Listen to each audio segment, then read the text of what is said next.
ਸਤਿ ਸ਼੍ਰੀ ਅਕਾਲ ਜੀ। News Asia Punjabi ਦੇਖ ਰਹੇ ਹੋ ਤੁਸੀਂ ਤੇ ਮੈਂ ਹਾਂ ਕੁਲਵੰਤ ਸਿੰਘ। ਸਿਹਤ ਮਾਮਲਿਆਂ ਨੂੰ ਲੈ ਕੇ ਅੱਜ ਇੱਕ ਵਾਰ ਅਸੀਂ ਫੇਰ ਚਰਚਾ ਕਰਾਂਗੇ ਡਾਕਟਰ ਬਰਿੰਦਰ ਸਿੰਘ ਭੁੱਲਰ ਹੋਣਾ ਦੇ ਨਾਲ। ਤੇ ਅੱਜ ਦਾ ਵਿਸ਼ਾ ਰਹੇਗਾ ਨਰਵਸ ਸਿਸਟਮ। ਨਰਵਸ ਸਿਸਟਮ, ਦਿਮਾਗ ਤੇ ਰੀੜ੍ਹ ਦੀ ਹੱਡੀ ਦਾ ਆਪਸ ਦੇ ਵਿੱਚ ਕੀ ਸੰਬੰਧ ਹੈ। ਨਰਵਸ ਸਿਸਟਮ ਇਸ ਤਰ੍ਹਾਂ ਸਰੀਰ ਦੇ ਵਿੱਚ ਕੀ ਕੰਮ, ਕਿਸ ਤਰ੍ਹਾਂ ਕੰਮ ਕਰਦਾ ਹੈ।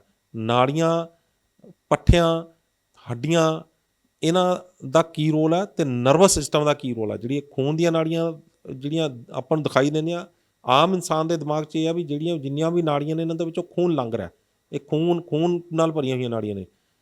ਕੀ ਸਾਰੀਆਂ ਨਾੜੀਆਂ ਦੇ ਵਿੱਚੋਂ ਖੂਨ ਲੰਘ ਰਿਹਾ ਜਾਂ ਫਿਰ ਕੁਝ ਨਾੜੀਆਂ ਕੁਝ ਹੋਰ ਕੰਮਾਂ ਵਾਸਤੇ ਵੀ ਰੱਬ ਨੇ ਪਾਈਆਂ ਹੋਈਆਂ ਨੇ। ਅਤੇ ਜਿਹੜਾ ਉਹ ਨਰਵਸ ਸਿਸਟਮ ਹੈ ਉਹਦਾ ਉਹਨਾਂ ਨਾੜੀਆਂ ਨਾਲ ਕੀ ਸੰਬੰਧ ਹੈ ਅਤੇ ਜਿਹੜੇ ਸਿਸਟਮ ਹੈ ਉਹ ਕੰਮ ਕਿਸ ਤਰ੍ਹਾਂ ਕਰਦਾ ਹੈਗਾ। ਅਤੇ ਜੇਕਰ ਇਸ ਸਿਸਟਮ ਦੇ ਵਿੱਚ ਖਰਾਬੀ ਆਵੇ ਤਾਂ ਕਿਹੜੇ ਕਿਹੜੇ ਰੋਗ ਜਿਹੜੇ ਨੇ ਉਹ ਸਰੀਰ ਨੂੰ ਲੱਗਦੇ ਨੇ। ਅਤੇ ਜੇਕਰ ਕਿਸੇ ਨੂੰ ਨਰਵਸ ਸਿਸਟਮ ਦੀ ਖਰਾਬੀ ਨਾਲ ਰੋਗ ਪੈਦਾ ਹੋਣ ਤਾਂ ਉਹ ਬੰਦੇ ਨੂੰ ਦੇਖ ਕੇ ਕਿਵੇਂ ਪਤਾ ਲੱਗ ਸਕਦਾ ਵੀ ਇਹ ਬੰਦੇ ਨੂੰ ਨਰਵਸ ਸਿਸਟਮ ਦੀ ਪ੍ਰੋਬਲਮ ਕਰਕੇ ਰੋਗ ਹੋ ਰਹੇ ਨੇ। ਅਤੇ ਜੇਕਰ ਉਹ ਬੰਦਾ ਨਰਵਸ ਸਿਸਟਮ ਦੇ ਕਰਕੇ ਬਿਮਾਰ ਹੈ ਤਾਂ ਉਸ ਦਾ ਇਲਾਜ ਜਿਹੜਾ ਉਹ ਕਿਸ ਤਰੀਕੇ ਨਾਲ ਕੀਤਾ ਜਾ ਸਕਦਾ। ਕੀ ਕੁਛ ਹੋਮ ਰੈਮਡੀਜ਼, ਘਰੇਲੂ ਨੁਸਖੇ ਵੀ ਹੈਗੇ ਨੇ ਉਹਦੇ ਵਿੱਚ।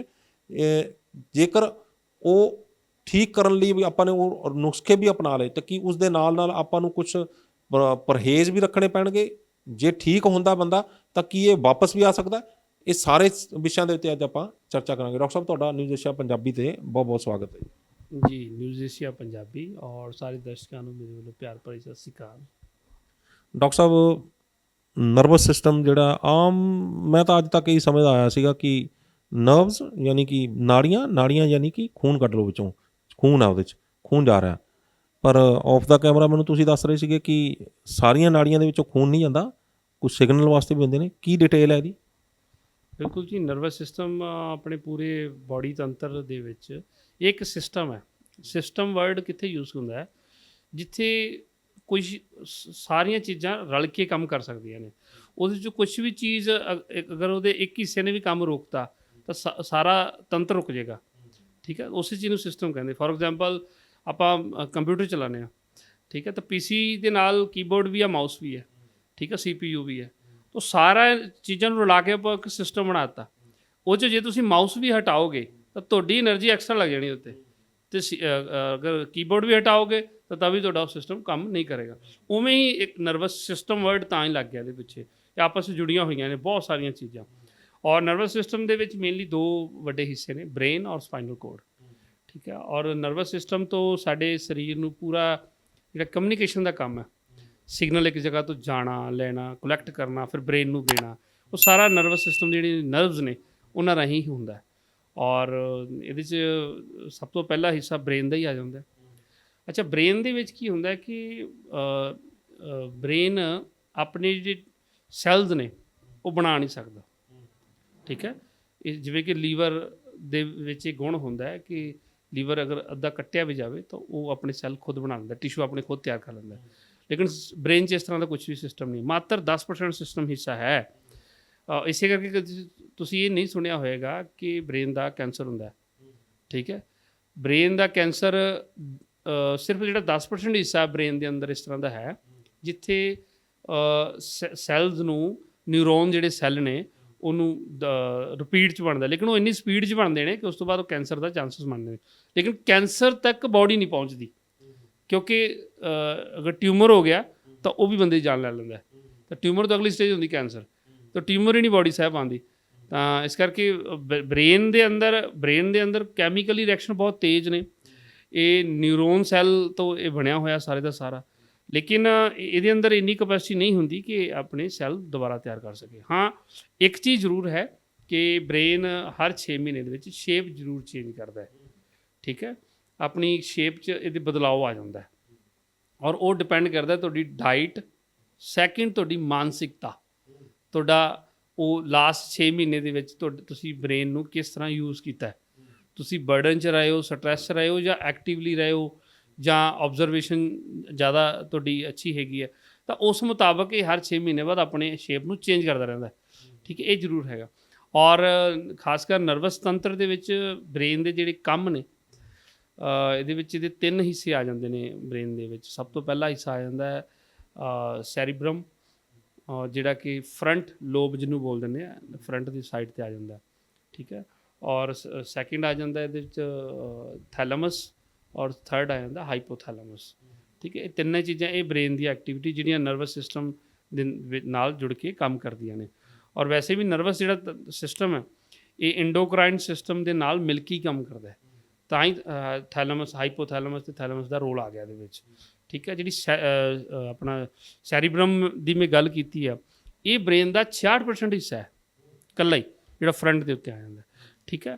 ਔਰ ਇਹਦੇ ਜਿਹੜੇ ਕੰਮ ਹੁੰਦੇ ਨੇ ਉਹ ਕੰਮ ਹੈਗੇ ਆ ਸਾਡੇ ਅੰਦਰ ਇੱਛਾ ਸ਼ਕਤੀ ਬਣਾਉਣਾ, ਸਾਡੇ ਅੰਦਰ ਇੱਕ ਹੋਪ ਪੈਦਾ ਕਰਨਾ, ਸਾਡੇ ਅੰਦਰ ਇੱਕ ਜਨੂਨ ਪੈਦਾ ਕਰਨਾ, ਇੰਥੂਜ਼ੀਆਜ਼ਮ ਪੈਦਾ ਕਰਨਾ, ਇੱਕ ਉਤਸ਼ਾਹ ਪੈਦਾ ਕਰਨਾ, ਇੱਕ ਮੋਟੀਵੇਸ਼ਨ ਲੈ ਕੇ ਆਉਣਾ, ਨਿਊ ਕ੍ਰੀਏਟੀਵਿਟੀ, ਉਹ ਸਾਰਾ ਹੀ ਸੈਰੀਬਰਮ ਦਾ ਕੰਮ ਹੁੰਦਾ ਹੈ, ਠੀਕ ਹੈ। ਔਰ ਸੈਕਿੰਡ ਜਿਹੜਾ ਥੈਲਮਸ ਦੀ ਗੱਲ ਕੀਤੀ ਹੈਗੀ ਆ, ਥੈਲਮਸ ਦਾ ਕੰਮ ਹੁੰਦਾ ਹੈ ਜੋ ਸਾਡੇ ਬਾਹਰ ਵਾਪਰ ਰਿਹਾ, ਬੋਡੀ ਤੋਂ ਬਾਹਰਲਾ ਟੈਂਪਰੇਚਰ ਕੀ ਹੈ, ਸਰਦੀ ਹੈ, ਗਰਮੀ ਹੈ, ਅੱਜ ਬਾਰਿਸ਼ ਹੋ ਰਹੀ ਹੈ, ਗੜੇ ਪੈ ਰਹੇ ਨੇ, ਠੀਕ ਹੈ, ਬਾਹਰ ਗਰਮ ਹੈ, ਠੰਡਾ ਹੈ, ਠੀਕ ਹੈ, ਤੁਹਾਨੂੰ ਕਿਸੇ ਨੇ ਪਿੰਚ ਕੀਤਾ ਹੈ, ਤੁਹਾਨੂੰ ਕਿਸੇ ਨੇ ਥੱਪੜ ਮਾਰਿਆ, ਤੁਹਾਨੂੰ ਕਿਸੇ ਨੇ ਹਿੱਟ ਕੀਤਾ ਹੈ, ਇਹ ਥੈਲਮਸ ਦਾ ਕੰਮ ਆ ਜਾਂਦਾ ਹੈ। ਅੱਛਾ, ਇਹਦੇ ਵਿੱਚ ਇੱਕ ਚੀਜ਼ ਹੋਰ ਵੀ ਹੈਗੀ ਹੈ, ਜਿਹੜੇ ਸ਼ਰਾਬੀ ਲੋਕ ਹੁੰਦੇ ਨੇ, ਸ਼ਰਾਬ ਜ਼ਿਆਦਾ ਪੀਣ ਵਾਲੇ, ਉਹਨਾਂ ਦਾ ਇਹ ਵਾਲਾ ਜਿਹੜਾ ਹਿੱਸਾ ਹੈ ਉਹ ਇਨਐਕਟਿਵ ਹੋ ਜਾਂਦਾ ਹੈ, ਠੀਕ ਹੈ, ਉਹ ਵਰਕ ਨਹੀਂ ਕਰਦਾ।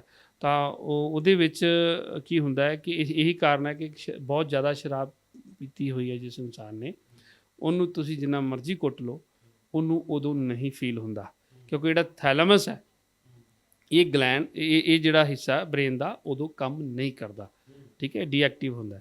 ਤਾਂ ਜਦੋਂ ਸੁਬਾਹ ਉਹਦੀ ਸ਼ਰਾਬ ਉਤਰਦੀ ਹੈ ਤਾਂ ਇਹ ਜਿਹੜਾ ਥੈਲਮਸ ਐਕਟਿਵ ਹੁੰਦਾ, ਤਾਂ ਫਿਰ ਇਹ ਸੈਰੀਬਰਮ ਨੂੰ ਪੁੱਛਦਾ, ਭਾਈ ਸਾਹਿਬ ਰਾਤੀ ਕੀ ਹੋਇਆ ਸੀ, ਉਹਦਾ ਰਾਤੀ ਤੇਰੇ ਕੁੱਟ ਪਈ ਸੀ, ਠੀਕ ਹੈ। ਤਾਂ ਉਹ ਫਿਰ ਅੱਛਾ ਕੁੱਟ ਪਈ। ਤੇ ਤੀਸਰਾ, ਕਿਉਂਕਿ ਇਹਨੇ ਬਾਹਰਲਾ ਮਾਹੌਲ ਦੱਸਣਾ, ਫਿਰ ਜਲੀਲ ਹੁੰਦਾ ਹੈ ਆਪਸ 'ਚ, ਉਹ ਤਾਂ ਉਹਦੇ ਹਾਈਪੋਥੈਲਮਸ ਦਾ ਪਾਰਟ ਆ ਜਾਏਗਾ, ਠੀਕ ਹੈ। ਤੇ ਹਾਈਪੋਥੈਲਮਸ ਦੇ ਵਿੱਚ ਕੀ ਆ ਜਾਂਦਾ ਹੈ, ਪ੍ਰੇਮ, ਈਰਸ਼ਾ, ਸਵਾਦ, ਇਮੋਸ਼ਨਸ, ਦੁੱਖ, ਇਮੋਸ਼ਨਸ, ਖੁਸ਼ੀ, ਇਹ ਹਾਈਪੋਥੈਲਮਸ ਦਾ ਪਾਰਟ ਆ ਜਾਂਦਾ। ਸੋ ਇਹ ਤਿੰਨ ਚੀਜ਼ਾਂ ਰਲ ਕੇ ਜਿਹੜੀਆਂ ਹੈਗੀਆਂ ਉਹ ਬ੍ਰੇਨ ਤੇ ਬ੍ਰੇਨ ਤੋਂ ਨਰਵਸ ਸਿਸਟਮ ਨਾਲ ਜੁੜ ਕੇ ਕੰਮ ਕਰਦੀਆਂ ਨੇ। ਔਰ ਸੈਕਿੰਡ ਆ ਗਿਆ ਸਪਾਈਨਲ ਕੋਰਡ। ਸਪਾਈਨਲ ਕੋਰਡ ਨੂੰ ਅਸੀਂ ਸੈਕਿੰਡ ਬ੍ਰੇਨ ਕਹਿ ਸਕਦੇ ਹਾਂ, ਠੀਕ ਹੈ। ਸਪਾਈਨਲ ਕੋਰਡ ਦੇ ਵਿੱਚ ਜਿਹੜਾ, ਜਿਵੇਂ ਮੈਂ ਸੈਰੀਬਰਮ ਦੀ ਗੱਲ ਕੀਤੀ ਹੈ, 66% ਹਿੱਸਾ ਬ੍ਰੇਨ ਦਾ ਉਹਦੇ ਵਿੱਚ ਹੁੰਦਾ, ਫਰੰਟ ਲੋਬ ਦੇ ਵਿੱਚ। ਉਸ ਤੋਂ ਬਾਅਦ ਬ੍ਰੇਨ ਤੇ ਸਪਾਈਨਲ ਕੋਰਡ ਨੂੰ ਜਿਹੜਾ ਜੋੜ ਕੇ ਰੱਖਣ ਦਾ ਕੰਮ ਕਰਦਾ ਹੈ ਉਹ ਸੈਰੀਬਰਲ, ਉਹਨੂੰ ਸੈਰੀਬਰਲ ਬੋਲਦੇ ਆ, ਠੀਕ ਹੈ। ਉਹ ਆਪਸ ਵਿੱਚ ਜੋੜਦੀਆਂ ਨੇ, ਤਾਂ ਜੋ ਵੀ ਥੱਲੋਂ ਪੈਰ ਦੀ ਅੰਗੂਠੇ ਤੋਂ ਬ੍ਰੇਨ ਤੱਕ ਸਿਗਨਲ ਇਕੱਠਾ ਹੋਣਾ, ਉਹਨੇ ਬ੍ਰੇਨ ਨੂੰ ਦੇਣਾ ਹੈਗਾ।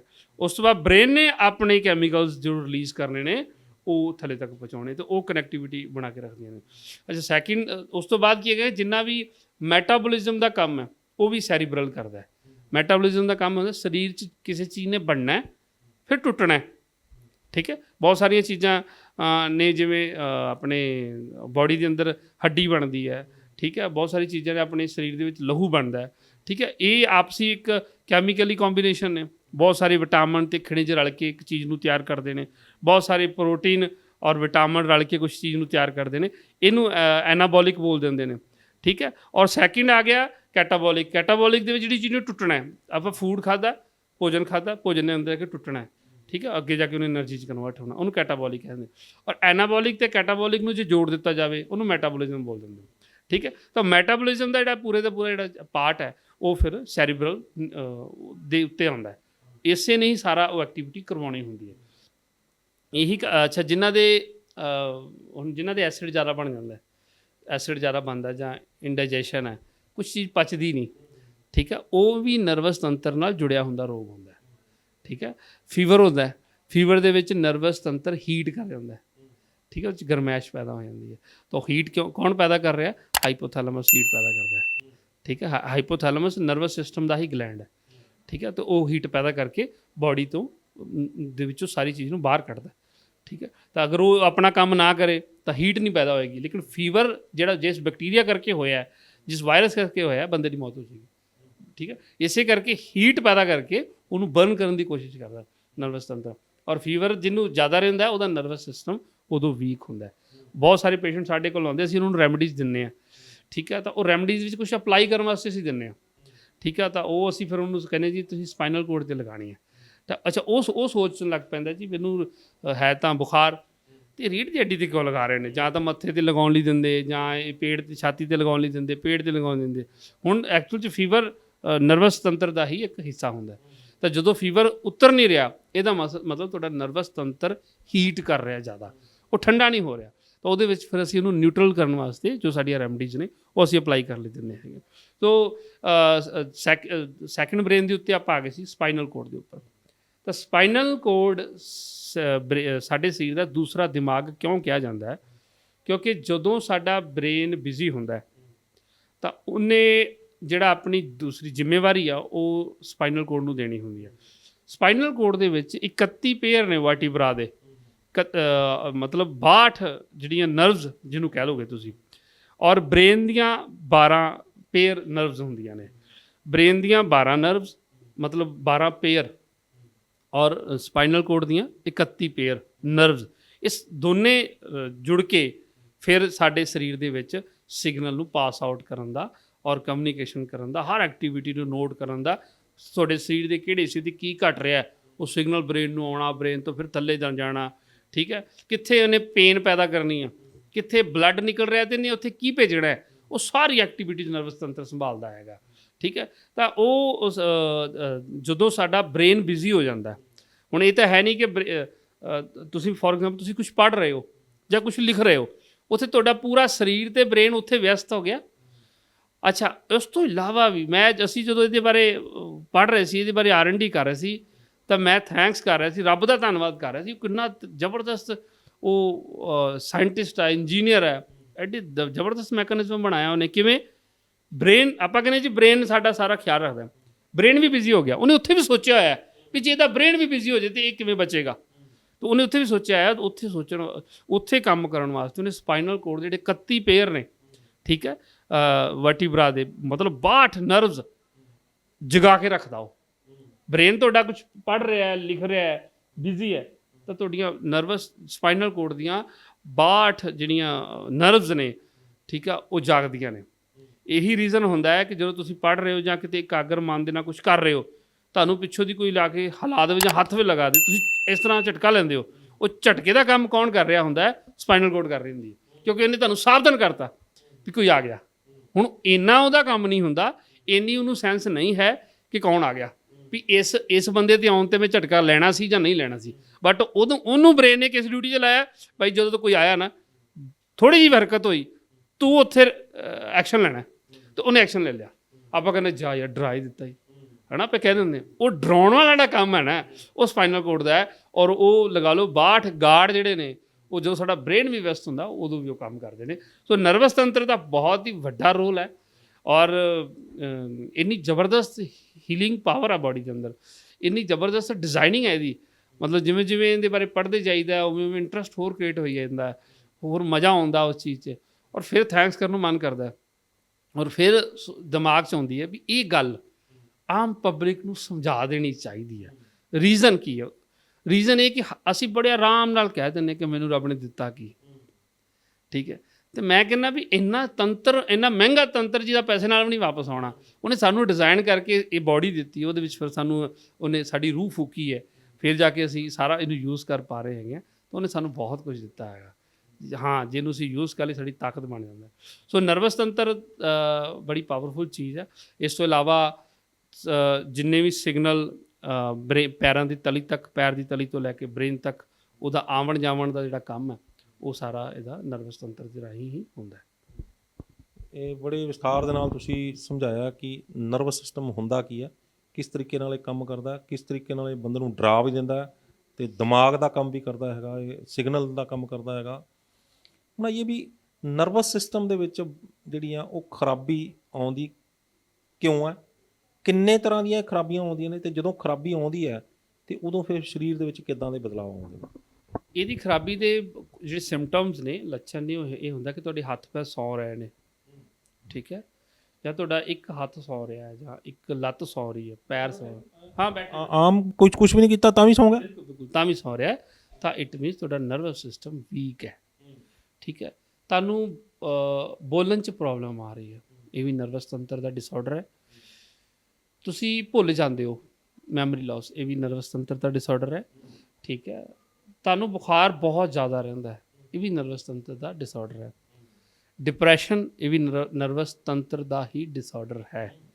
ਸਟ੍ਰੈਸ, ਡਿਪਰੈਸ਼ਨ, ਇਸ ਤੋਂ ਇਲਾਵਾ ਐਸਿਡ ਬਣਨਾ ਵੀ ਨਰਵਸ ਤੰਤਰ ਦਾ ਹੀ ਡਿਸਆਰਡਰ। ਜਿਵੇਂ ਮੈਂ ਤੁਹਾਨੂੰ ਦੱਸਿਆ, ਸੈਰੀਬਰਲ ਨੇ ਮੈਟਾਬੋਲਿਜ਼ਮ ਸਿਸਟਮ ਸੰਭਾਲਣਾ ਹੈ, ਤੇ ਜੇ ਉਹ ਵਾਲਾ ਸਿਸਟਮ ਵੀਕ ਹੋ ਗਿਆ, ਨਰਵਸ ਤੰਤਰ ਜਦੋਂ ਵੀਕ ਹੋਏਗਾ, ਅਗਰ ਉਹਦੀ ਜਗ੍ਹਾ ਸੈਰੀਬਰਲ ਵਾਲੀਆਂ ਨਰਵਸ ਵੀਕ ਚੱਲ ਰਹੀ ਹੈ ਤਾਂ ਇੰਡਾਈਜੈਸ਼ਨ ਦੀ ਪ੍ਰੋਬਲਮ ਤੇ ਗੈਸਟ੍ਰਿਕ ਪ੍ਰੋਬਲਮ ਵੀ ਹੋ ਜਾਏਗੀ।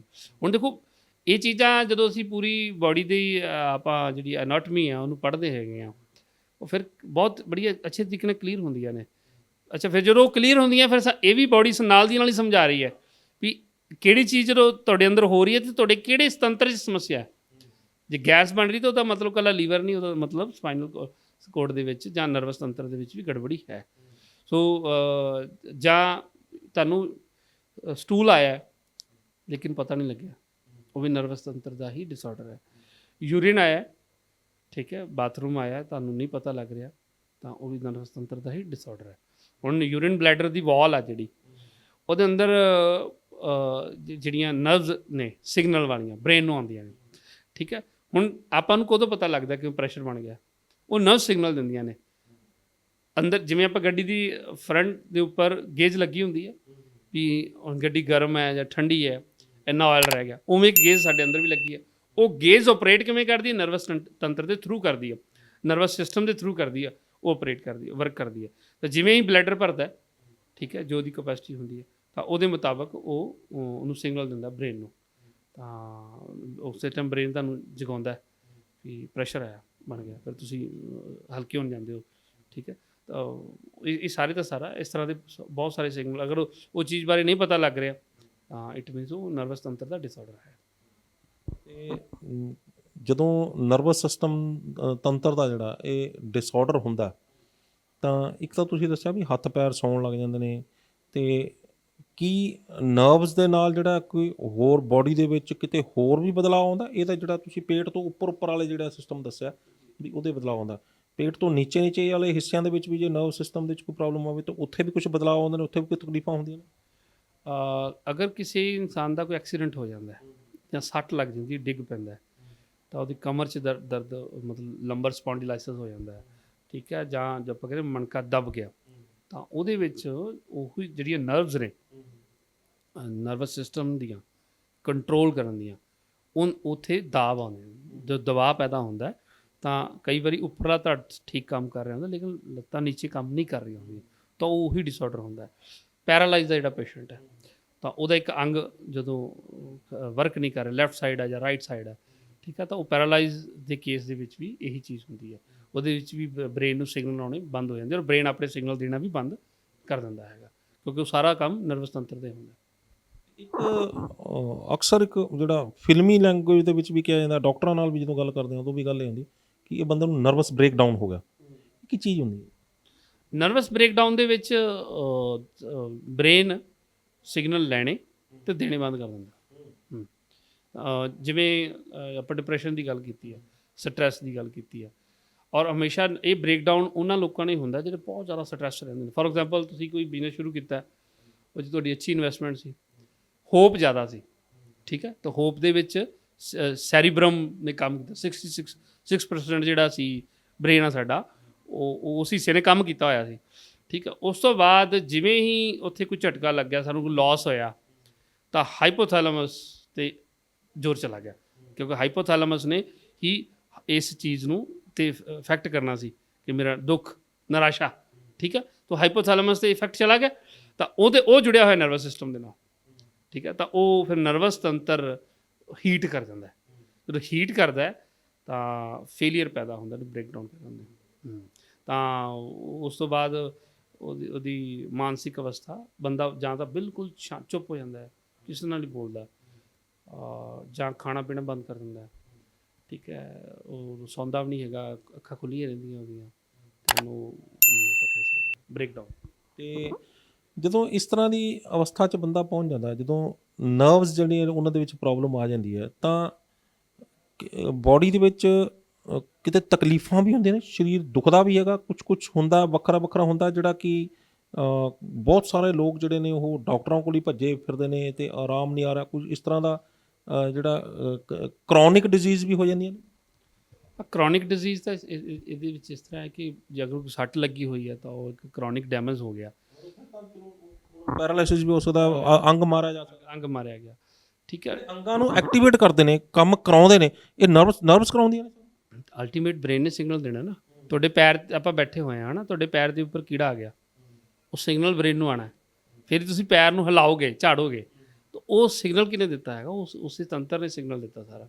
ਠੀਕ ਹੈ, ਤੁਹਾਨੂੰ ਅਗਰ ਕਿਸੇ ਨੇ ਕੋਈ ਪਿੰਚ ਕਰਤਾ, ਸੂਈ, ਤੁਸੀਂ ਚੇਅਰ 'ਤੇ ਬੈਠਣ ਲੱਗੇ ਸੀ, ਹੈ ਨਾ, ਮੰਨ ਲਓ ਬੈਠਣ ਲੱਗੇ, ਤੁਹਾਨੂੰ ਚੇਅਰ 'ਤੇ ਕੋਈ ਚੀਜ਼ ਚੁੱਭੀ, ਤੁਸੀਂ ਹਾਂ ਚੇਅਰ ਨੇ ਚੁੰਡੀ ਫੜ ਲਈ, ਜਾਂ ਕਿ ਸ਼ਾਰਪ ਜਾਂ ਤਿੱਖੀ ਚੀਜ਼ ਚੇਅਰ 'ਤੇ ਪਈ ਹੋਈ ਸੀ, ਤੁਸੀਂ ਬੈਠ ਕੇ ਇੱਕਦਮ ਤੁਸੀਂ ਜੰਪ ਲਿਆ, ਉਹ ਜੰਪ ਕਿਹਨੇ ਕਰਵਾਇਆ?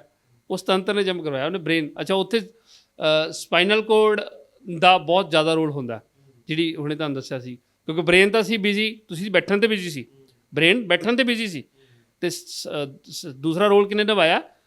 ਸਪਾਈਨਲ ਕੋਰਡ ਨੇ ਝਟਕਾ ਮਾਰਿਆ ਵੀ ਕੁਛ ਆ ਗਿਆ, ਗਲਤ ਆ ਗਿਆ, ਜਲਦੀ ਉੱਠ। ਠੀਕ ਹੈ, ਤਾਂ ਉਹ ਰੋਲ ਜਿਹੜਾ ਹੈਗਾ, ਤਾਂ ਇਹਦੇ ਰੋਲ ਬਹੁਤ ਸੈਂਸਿਟਿਵ ਨੇ ਇਹਦੇ, ਔਰ ਬੜੇ ਹੀ ਇਸੈਂਸ਼ੀਅਲ ਅਤੇ ਜ਼ਰੂਰੀ ਰੋਲ ਨੇ। ਔਰ ਫਿਰ ਮੈਂ ਅਗੇਨ ਉਹ ਚੀਜ਼ ਕਹਿਣਾ ਚਾਹੂੰਗਾ ਕਿ ਇਹ ਜਿਹੜੇ ਰੋਲ ਜਦੋਂ ਇਹਦੇ ਬਾਰੇ ਸੋਚੀਦਾ ਹੈ ਨਾ, ਤਾਂ ਉਦੋਂ ਉਸ ਕੁਦਰਤ ਦਾ ਕਰੋੜਾਂ ਵਾਰੀ ਧੰਨਵਾਦ ਨਿਕਲਦਾ ਕਿ ਉਹਨੇ ਕਿੰਨਾ ਕੁ ਸੋਚ ਕੇ ਇਹ ਰੋਲ ਬਣਾਇਆ ਹੈ। ਉਹਨੂੰ ਪਤਾ ਸੀ ਕਿ ਆਹ ਚੀਜ਼ਾਂ ਇਹਦੇ ਨਾਲ ਘਟਣੀਆਂ ਨੇ, ਆਹ ਹੋਣੀਆਂ ਨੂੰ, ਇੱਥੇ ਤਾਂ ਸਾਵਧਾਨੀ ਜ਼ਰੂਰਤ ਹੈ। ਅਲਟੀਮੇਟ ਸਿਸਟਮ ਉਹਨੇ ਸਾਨੂੰ ਦਿੱਤਾ। ਸੋ ਇਸ ਤੰਤਰ ਨੂੰ ਐਨਰਜੀ 'ਚ ਬਣਾਈ ਰੱਖਣ ਲਈ ਬਹੁਤ ਜ਼ਰੂਰੀ, ਤਾਂ ਹੀ ਚਿੰਤਾ, ਡਿਪਰੈਸ਼ਨ, ਕਿਸੇ ਚੀਜ਼ ਨੂੰ ਲੈ ਕੇ ਲਗਾਤਾਰ ਤੁਸੀਂ ਕੰਟੀਨਿਊ ਕਰ ਰਹੇ ਹੋ ਕੁਛ ਚੀਜ਼, ਮੰਨ ਲਓ ਤੁਸੀਂ ਜੇ ਪਿਛਲੇ 2 ਦਿਨ ਤੋਂ ਕੰਮ ਹੀ ਕਰ ਰਹੇ, ਸੌਂ ਹੀ ਨਹੀਂ ਰਹੇ ਹੋ, ਤਾਂ ਨਰਵਸ ਫੇਲੀਅਰ ਹੋਣਾ ਹੀ ਹੋਣਾ ਹੈ, ਬ੍ਰੇਕਡਾਊਨ ਆ ਜਾਣਾ ਉਹ ਵਾਲਾ। ਠੀਕ ਹੈ, ਤਾਂ ਉੱਥੇ ਬ੍ਰੇਨ ਨੂੰ ਰੈਸਟ ਦੇਣੀ। ਹੁਣ ਜਦੋਂ ਨੀਂਦ ਹੈ, ਨੀਂਦ ਦੇ ਵਿੱਚ ਸਾਡਾ ਨਰਵਸ ਸਿਸਟਮ ਠੰਡਾ ਹੁੰਦਾ ਹੈ, ਅਦਰਵਾਈਜ਼ ਹੀਟ ਕਰ ਜਾਂਦਾ ਹੈ। ਤੁਹਾਨੂੰ ਨੀਂਦ ਆ ਰਹੀ ਹੈ ਲੇਕਿਨ ਤੁਸੀਂ ਕੰਮ 'ਚ ਬਿਜ਼ੀ ਹੋ, ਸੌਂ ਨਹੀਂ ਰਹੇ। ਜਦੋਂ ਅਸੀਂ ਨੀਂਦ ਨੂੰ ਵੀ ਰੋਕਦੇ ਹਾਂ ਤਾਂ ਉਦੋਂ ਨਰਵਸ ਤੰਤਰ ਦਾ ਡਿਸਆਰਡਰ ਹੀ ਕ੍ਰੀਏਟ ਕਰ ਰਹੇ ਹੁੰਦੇ ਹਾਂ। ਠੀਕ ਹੈ, ਕਿਉਂਕਿ ਨੀਂਦ ਨਾਲ ਲੜਨ ਲਈ ਨਰਵਸ ਸਿਸਟਮ ਨੂੰ ਐਕਸਟਰਾ ਵਰਕ ਕਰਨਾ ਪੈਂਦਾ। ਕਿਉਂ? ਬ੍ਰੇਨ ਕਹਿੰਦਾ ਮੈਂ ਸੌਣਾ, ਅਸੀਂ ਕਹਿੰਦੇ ਨਹੀਂ ਸੌਣਾ, ਮੈਨੂੰ ਕੰਮ ਹੈ। ਠੀਕ ਹੈ, ਤਾਂ ਫਿਰ ਉਸ ਤਰ੍ਹਾਂ ਦੇ ਜਿਹੜੇ ਚੇਂਜਸ ਬ੍ਰੇਨ ਬੋਡੀ ਦੇ ਅੰਦਰ ਆਉਣੇ ਸ਼ੁਰੂ ਹੋ ਜਾਂਦੇ ਆ, ਅਤੇ ਉੱਥੇ ਫਿਰ ਨਰਵਸ ਤੰਤਰ ਹੀਟ ਕਰਦਾ। ਜਦੋਂ ਹੀਟ ਕਰਦਾ ਫਿਰ ਜੋ ਤੁਸੀਂ 2 ਦਿਨ ਨਾ ਸੌਂ, ਤੀਸਰੇ ਦਿਨ ਫੀਵਰ ਹੋਏਗਾ, ਪੱਕਾ ਹੋਏਗਾ। ਫੀਵਰ ਕਿਉਂ ਹੋਇਆ? ਨਰਵਸ ਸਿਸਟਮ ਹੀਟ ਕਰ ਗਿਆ। ਅਤੇ ਹੁਣ ਕਿਉਂਕਿ ਆਪਾਂ ਨਹੀਂ ਮੰਨ ਰਹੇ ਸੀ ਨਾ, ਆਪਾਂ ਤਾਂ ਨਹੀਂ ਮੰਨੇ, ਉਹ ਕਹਿੰਦੇ ਹੁਣ ਦੂਜੀ ਤਰ੍ਹਾਂ ਮਨਾਉਂਦੇ। ਕਿਵੇਂ? ਕਹਿੰਦੇ ਬੁਖਾਰ ਕਰੋ, ਇਹਨੂੰ ਪਾਓ ਮੰਜੇ ਦੇ ਨੂੰ ਲੰਮਾ, ਉਹ 3 ਦਿਨ ਲੰਮਾ ਪੈਂਦਾ ਮੰਜੇ ਦੇ ਨਾਲ, ਫਿਰ ਗੋਲੀਆਂ ਖਾਂਦਾ, ਉਹ ਫਿਰ ਚੱਕਰ ਹੋਰ ਪੈ ਜਾਂਦਾ। ਠੀਕ ਹੈ, ਤਾਂ ਉਹ ਇਸ ਤਰ੍ਹਾਂ ਬਾਡੀ ਦੇ ਕੁਦਰਤੀ ਨੈਚੁਰਲ ਜਿਹੜੇ ਦਰਵਾਜ਼ੇ ਨੇ ਉਹ ਵੀ, ਨੈਚੁਰਲ ਜਿਹੜੇ ਰੋਲ ਉਹ ਵੀ, ਅਤੇ ਐਮਰਜੈਂਸੀ ਦਰਵਾਜ਼ੇ 'ਤੇ ਰੋਲ ਹੈਗੇ ਉਹ ਵੀ। ਠੀਕ ਹੈ, ਉਹ ਜਿਹਨੂੰ ਆਪਾਂ ਕਹਿੰਦੇ ਵੀ ਜੇ ਇਸ ਤਰ੍ਹਾਂ ਨਹੀਂ ਨਾ ਮੰਨਦਾ, ਇਹਨੂੰ ਦੂਜੀ ਤਰ੍ਹਾਂ ਮਨਾਓ, ਫਿਰ ਉਹ ਬਾਡੀ ਨੇ ਵੀ ਰੱਖਿਆ ਦੂਜੀ ਤਰ੍ਹਾਂ ਵਾਲਾ ਫਾਰਮੂਲਾ, ਉਹ ਫਿਰ ਦੂਜੀ ਤਰ੍ਹਾਂ ਮਨਾਉਂਦੀ ਹੈ। ਕੁਛ ਵੀ ਡਿਸਆਰਡਰ ਕ੍ਰੀਏਟ ਹੁੰਦਾ ਤਾਂ ਉਹ ਦੂਜੀ ਤਰ੍ਹਾਂ ਹੈ। ਲਗਾ ਲਓ ਵੀ ਮੈਂ ਆਰਾਮ ਨਾਲ ਨਹੀਂ ਮੰਨਿਆ ਸੀ, ਇਹਦੀ ਸਹੀ ਭਾਸ਼ਾ 'ਚ ਨਹੀਂ ਮੈਂ ਇਹਦੀ ਗੱਲ ਮੰਨਿਆ, ਇਹਨੇ ਹੁਣ ਮੈਨੂੰ ਦੂਸਰੀ ਭਾਸ਼ਾ ਸਮਝਾਇਆ। ਉਹਦਾ ਮਤਲਬ ਹੈ ਬੁਖਾਰ ਦਾ ਮਤਲਬ ਇਹ ਹੁੰਦਾ ਜੀ। ਇਹ ਤੁਸੀਂ ਇਹ ਤਾਂ ਦੱਸਤਾ ਵੀ ਕਿੱਦਾਂ ਕਿਹੜੀ ਚੀਜ਼ਾਂ 'ਚ ਪ੍ਰੋਬਲਮ ਆਵੇ ਅਤੇ ਆਹ ਪ੍ਰੋਬਲਮ ਆਪਾਂ ਨੂੰ ਆ ਜਾਂਦੀ ਹੈਗੀ। ਹੁਣ ਥੋੜ੍ਹਾ ਜਿਹਾ ਇਹ ਵੀ ਚਾਨਣਾ ਪਾ ਦਿਓ ਵੀ ਇਹ ਹੋ ਕਿਉਂ ਜਾਂਦਾ। ਚੰਗਾ ਭਲਾ ਨਰਵਸ ਸਿਸਟਮ ਹੈ, ਸੱਟ ਲੱਗਣ ਦਾ ਚਲੋ ਆਪਾਂ ਮੰਨ ਲਿਆ ਵੀ ਸੱਟ ਲੱਗ ਗਈ ਤਾਂ ਨਰਵਸ ਸਿਸਟਮ ਜਿਹੜਾ ਉਹਦੇ 'ਚ ਉਹ ਕੰਮ ਕਰਨਾ ਬੰਦ ਕਰ ਦਿੰਦਾ, ਝਟਕਾ ਵੱਜ ਗਿਆ, ਕੁਛ ਹੋ ਗਿਆ, ਇਹ ਚੀਜ਼ਾਂ ਹੋਰ ਨੇ। ਕੁਛ ਅਜਿਹਾ ਵੀ ਹੁੰਦਾ ਕਿ ਜਿਹੜੇ ਬਾਡੀ ਦੇ ਅੰਦਰ ਕੋਈ ਵਾਇਰਸ ਚਲਾ ਗਿਆ, ਕੁਛ ਹੋਰ ਚੀਜ਼ਾਂ ਜਿਹੜੀਆਂ ਉਹ ਵੀ ਨਰਵਸ ਸਿਸਟਮ ਨੂੰ ਖਰਾਬੀ ਕਰਦੀ, ਜਾਂ ਕੁਛ ਹੋਰ ਕਾਰਨ ਵੀ ਹੁੰਦੇ ਨੇ। ਨਹੀਂ, ਇਹਦੇ ਵਿੱਚ ਮੇਨ ਤਾਂ ਆਹੀ ਹੈ, ਜਿਵੇਂ ਆਪਾਂ ਡਿਸਕਸ਼ਨ ਕਰ ਵੀ ਰਹੇ ਸੀ, ਅਗਰ ਤੁਸੀਂ ਨੀਂਦ ਸਹੀ ਨਹੀਂ ਲੈ ਰਹੇ ਹੋ, ਠੀਕ ਹੈ, ਇਸ ਤੋਂ ਇਲਾਵਾ ਅਗਰ ਫੀਵਰ ਲੰਬਾ ਟਾਈਮ ਚੱਲ ਗਿਆ, ਠੀਕ ਹੈ, ਤਾਂ ਉਹਦੇ ਵੀ ਨਰਵਸ ਤੰਤਰ ਨੂੰ ਕਮਜ਼ੋਰ ਕਰਨਾ ਹੈ। ਤੀਸਰਾ ਇਹ ਹੁੰਦਾ ਕਿ ਅਗਰ ਸਾਡੀ ਇਮਿਊਨਿਟੀ ਵੀਕ ਹੈ, ਠੀਕ ਹੈ, ਔਰ ਸਾਡਾ ਸਰੀਰ ਬਹੁਤ ਸਾਰੇ ਰੋਗਾਂ ਨਾਲ ਲੜ ਰਿਹਾ, ਅਸੀਂ ਬਹੁਤ ਸਾਰੀਆਂ ਐਂਟੀਬਾਇਓਟਿਕ ਪੇਨ ਕਿਲਰ ਖਾਣੀਆਂ ਪੈ ਰਹੀਆਂ, ਤਾਂ ਐਂਟੀਬਾਇਓਟਿਕ ਅੱਛਾ ਪੇਨ ਕਿਲਰ ਕੀ ਰੋਲ ਨਿਭਾਉਂਦੀ ਹੈ? ਪੇਨ ਕਿਲਰ ਵੀ ਤਾਂ ਇਹੀ ਰੋਲ ਨਿਭਾਉਂਦੀ ਹੈ, ਸ਼ਾਂਤ, ਉਹ ਸਿਗਨਲ ਹੀ ਰੋਕ ਦਿੰਦੀ ਨਾ। ਉਹ ਤਾਂ ਪੇਨ, ਅਗਰ ਮੇਰੇ ਗੋਡੇ ਦੇ ਵਿੱਚ ਦਰਦ ਹੋ ਰਿਹਾ, ਮੈਂ ਪੇਨ ਕਿਲਰ ਲੈ ਲਈ, ਮੈਂ ਕਹਿੰਦਾ ਦਰਦ ਹਟ ਗਿਆ, ਦਰਦ ਨਹੀਂ ਹਟਿਆ, ਦਰਦ ਹੋ ਰਿਹਾ, ਸਿਗਨਲ ਬ੍ਰੇਨ ਨੂੰ ਜਾਣਾ ਬੰਦ ਹੋ ਗਿਆ। ਠੀਕ ਹੈ, ਤਾਂ ਉੱਥੇ ਵੀ ਨਰਵਸ ਇਹੀ ਕਾਰਨ ਹੈ। ਅੱਛਾ, ਜਿਹੜਾ ਬੰਦਾ ਡਾਇਬਟਿਕ ਹੈ, ਸ਼ੂਗਰ ਪੇਸ਼ੈਂਟ ਦਾ ਨਰਵਸ ਸਿਸਟਮ ਸਭ ਤੋਂ ਕਮਜ਼ੋਰ ਹੁੰਦਾ, ਠੀਕ ਹੈ। ਕਾਰਨ ਉਹਦਾ ਜਿਹੜੀ ਉਹਨੂੰ ਲੈ ਕੇ ਆਰਟੀਫਿਸ਼ੀਅਲ ਬਾਡੀ ਨੂੰ ਐਕਟੀਵਿਟੀ ਕਰਨੀਆਂ ਪੈ ਰਹੀਆਂ ਨੇ। ਟੈਬਲੇਟ ਕਿਉਂ ਲਈ ਹੈਗੀ ਸ਼ੂਗਰ ਦੀ, ਕਿ ਉਹ ਜਿਹੜੀ ਉਹਦੀ ਐਕਸਟਰਾ ਸ਼ੂਗਰ ਹੈਗੀ ਆ ਉਹਨੂੰ ਡਾਈਜੈਸਟ ਕੀਤਾ ਜਾਵੇ ਕਿਸੇ ਨਾ ਕਿਸੇ ਤਰੀਕੇ, ਆਰਟੀਫਿਸ਼ੀਅਲ ਇੰਸੂਲਿਨ ਦੇ ਨਾਲ ਡਾਈਜੈਸਟ ਕੀਤਾ ਜਾਵੇ। ਤਾਂ ਜਦੋਂ ਕੁਝ ਵੀ ਆਰਟੀਫਿਸ਼ੀਅਲ ਹੋਏਗਾ ਤਾਂ ਨਰਵਸ ਤੰਤਰ ਨੇ ਹੁਣ ਫਿਰ ਉਹੀ ਆ ਗਿਆ ਮੈਟਾਬੋਲਿਜ਼ਮ ਕਿਹਨਾਂ ਜੁੜਿਆ ਸੈਰੀਬਰਲ ਨਾਲ, ਸੈਰੀਬਰਲ ਕਿੱਥੇ ਹੈ ਨਰਵਸ ਸਿਸਟਮ 'ਚ, ਨਰਵਸ ਸਿਸਟਮ ਕਿਹਨਾਂ ਜੁੜਿਆ ਬ੍ਰੇਨ ਨਾਲ, ਤਾਂ ਉਸ ਤੰਤਰ 'ਤੇ ਉਹਨੇ ਇਫੈਕਟ ਕਰਨਾ। ਕਿਉਂ? ਕਿਉਂਕਿ ਉਹਨੂੰ ਤਾਂ ਬਣਾਇਆ ਗਿਆ ਸੀ ਕੁਦਰਤੀ ਫੂਡ ਨੂੰ ਬਣਾਉਣ ਵਾਸਤੇ ਤੇ ਕੁਦਰਤੀ ਫੂਡ ਨੂੰ ਤੋੜਨ ਵਾਸਤੇ। ਜਦੋਂ ਅਨਨੈਚੁਰਲੀ ਗਿਆ ਤਾਂ ਉਹਦਾ ਉੱਥੇ ਐਕਸਟਰਾ ਵਰਕ ਹੋਇਆ, ਠੀਕ ਹੈ। ਤੁਸੀਂ ਅਗਰ ਆਟਾ ਪੀਸਣ ਵਾਸਤੇ ਬੈਠੇ ਹੋ ਤਾਂ ਤੁਹਾਨੂੰ ਵਿੱਚ 2 ਪੱਥਰ ਆ ਜਾਣ, ਕੀ ਕਰੋਗੇ? ਉਨੀ ਹੀ ਤਾਕਤ ਨਾਲ ਉਹਨੂੰ ਪੀਸੋਗੇ ਜਿੰਨੀ ਤਾਕਤ ਨਾਲ ਆਟਾ ਪੀਸ ਰਿਹਾ ਸੀ। ਪੱਥਰ ਨੂੰ ਪੀਸਣ ਵਾਸਤੇ ਤਾਂ ਤੁਹਾਨੂੰ ਐਕਸਟਰਾ ਐਨਰਜੀ ਲਗਾਉਣੀ ਪਏਗੀ। ਅੱਛਾ, ਐਕਸਟਰਾ ਟੂਲ ਵੀ ਯੂਜ਼ ਕਰੋਗੇ ਤੁਸੀਂ। ਦੂਜੇ ਭਾਸ਼ਾ 'ਚ ਕਹਿੰਦੇ ਜੇ ਖਾਣਾ ਖਾ ਰਿਹਾ ਮੂੰਹ 'ਚ ਜੇ ਕੰਕਰ ਆ ਜਾਂਦਾ ਤਾਂ ਉਹਦਾ ਕੀ ਹਾਲਾਤ ਹੁੰਦੇ ਨੇ ਉੱਦਾਂ ਦਾ। ਬਸ ਉਹੀ ਸਾਡੇ ਸਿਸਟਮ ਦਾ ਵੀ ਹਾਲਤ ਹੋ ਜਾਂਦੀ ਹੈ ਕਿ ਉਹਨੂੰ ਜਿਹੜੇ ਕੰਮ ਲਈ ਸਿਸਟਮ ਨੇ ਕੁਦਰਤ ਨੇ ਬਣਾਇਆ ਹੈ ਉਸ ਚੀਜ਼ ਤੋਂ ਐਕਸਟਰਾ ਕੁਝ ਵੀ ਆਏਗਾ ਤਾਂ ਉੱਥੇ ਸਿਸਟਮ ਹਿੱਲਦਾ ਹੈ ਇੱਕ ਵਾਰੀ, ਉੱਥੇ ਐਬਨੋਰਮਲ ਵੀ ਹੁੰਦਾ ਹੈ, ਉੱਥੇ ਇਹਦੇ ਟੈਂਪਰੇਚਰ 'ਚ ਵੀ ਬਦਲਾਅ ਆਉਂਦਾ ਹੈ, ਇਹਦੀ ਐਨਰਜੀ, ਇਹਦੀ ਇਮਿਊਨਿਟੀ, ਇਹਦੀ ਨਰਵਸ ਤੰਤਰ ਦੇ ਵਿੱਚ ਵੀ ਬਦਲਾਅ ਆਏਗਾ ਕਿਉਂਕਿ ਉਹ ਉਹਨੂੰ ਸਮਝ ਨਾ ਆਉਣ ਵਾਲੀ ਚੀਜ਼ ਹੈ, ਠੀਕ ਹੈ। ਉਹਨੂੰ ਸਮਝ ਹੀ ਨਹੀਂ ਆਉਂਦੀ ਹੈਗੀ ਤਾਂ ਜਦੋਂ ਅੱਛਾ ਜਿਹੜੀ ਚੀਜ਼ ਦੀ ਫਿਰ ਸਮਝ ਨਹੀਂ ਆਉਂਦੀ ਫਿਰ ਉਹਦੇ ਐਮਰਜੈਂਸੀ ਡੋਰ ਹੈ। ਅੱਛਾ, ਜਦੋਂ ਚੀਜ਼ਾਂ ਅਨਨੈਚੁਰਲੀ ਵੀ ਬਾਡੀ 'ਚ ਜਾਂਦੀਆਂ ਨੇ, ਹੁਣ ਇਕੱਲਾ ਮੈਂ ਲੀਵਰ ਦੀ ਗੱਲ ਕਰ ਲਵਾਂ, ਜਿੰਨਾ ਵੀ ਆਪਾਂ ਲੀਵਰ ਫੈਟੀ ਹੋ ਜਾਂਦਾ ਫੋਰ ਐਗਜ਼ਾਮਪਲ, ਤਾਂ ਜਦੋਂ ਲੀਵਰ ਫੈਟੀ ਹੋਇਆ ਤਾਂ ਲੀਵਰ ਫੈਟੀ ਦਾ ਮਤਲਬ ਕੀ ਹੈ? ਇਹ ਤਾਂ ਹੈ ਨਹੀਂ ਕਿ ਤੁਸੀਂ ਪਾਣੀ ਪੀ ਕੇ ਲੀਵਰ ਫੈਟੀ ਕੀਤਾ ਹੋਇਆ। ਫੈਟੀ ਦਾ ਮਤਲਬ ਇਹ ਹੈ ਨਾ ਕਿ ਗਲਤ ਗਿਆ ਕੁਛ, ਉਸ ਗਲਤ ਨੂੰ ਪਹੁੰਚਾਉਣ ਲਈ ਲੀਵਰ ਨੇ ਐਕਸਟਰਾ ਵਰਕ ਕੀਤਾ ਹੈ। ਫਿਰ ਜੇ ਐਕਸਟਰਾ ਵਰਕ ਕੀਤਾ ਹੈ ਤਾਂ ਨਰਵਸ ਤੰਤਰ ਵੀ ਯੂਜ਼ ਹੋਇਆ ਵਿੱਚ, ਤਾਂ ਉੱਥੇ ਵੀ ਨਰਵਸ ਡਿਸਆਰਡਰ, ਤਾਂ ਹਲਕੇ ਡਿਸਆਰਡਰ ਤਾਂ ਚੱਲ ਹੀ ਰਹੇ ਹੁੰਦੇ ਨੇ, ਠੀਕ ਹੈ। ਅੱਛਾ, ਜਦੋਂ ਲੰਬਾ ਟਾਈਮ ਐਕਸਪੈਰੀਮੈਂਟ 'ਚ ਚੱਲ ਜਾਂਦੇ, ਕੁਛ ਲੰਬਾ ਟਾਈਮ ਸਾਨੂੰ ਐਂਟੀਬਾਇਓਟਿਕ ਪੇਨ ਕਿਲਰ ਜਾਂ ਗੋਲੀਆਂ ਵਗੈਰਾ ਜਾਂ ਖਾਣੀਆਂ ਪੈਂਦੀਆਂ ਨੇ, ਪਲੱਸ ਅਸੀਂ ਅੱਛਾ ਇਹਦਾ ਇੱਕ ਹੋਰ ਵੀ ਹੈ, ਇਮੋਸ਼ਨਸ ਨਾਲ ਵੀ ਜੁੜਿਆ ਹੋਇਆ। ਜੇ ਸਾਡੇ ਰਿਲੇਸ਼ਨ ਅੱਛੇ ਨਹੀਂ ਚੱਲ ਰਹੇ ਫੈਮਿਲੀ 'ਚ, ਪਰਿਵਾਰ 'ਚ, ਤਾਂ ਵੀ ਇਹਦਾ ਡਿਸਆਰਡਰ ਪੈਦਾ। ਕਿਉਂ?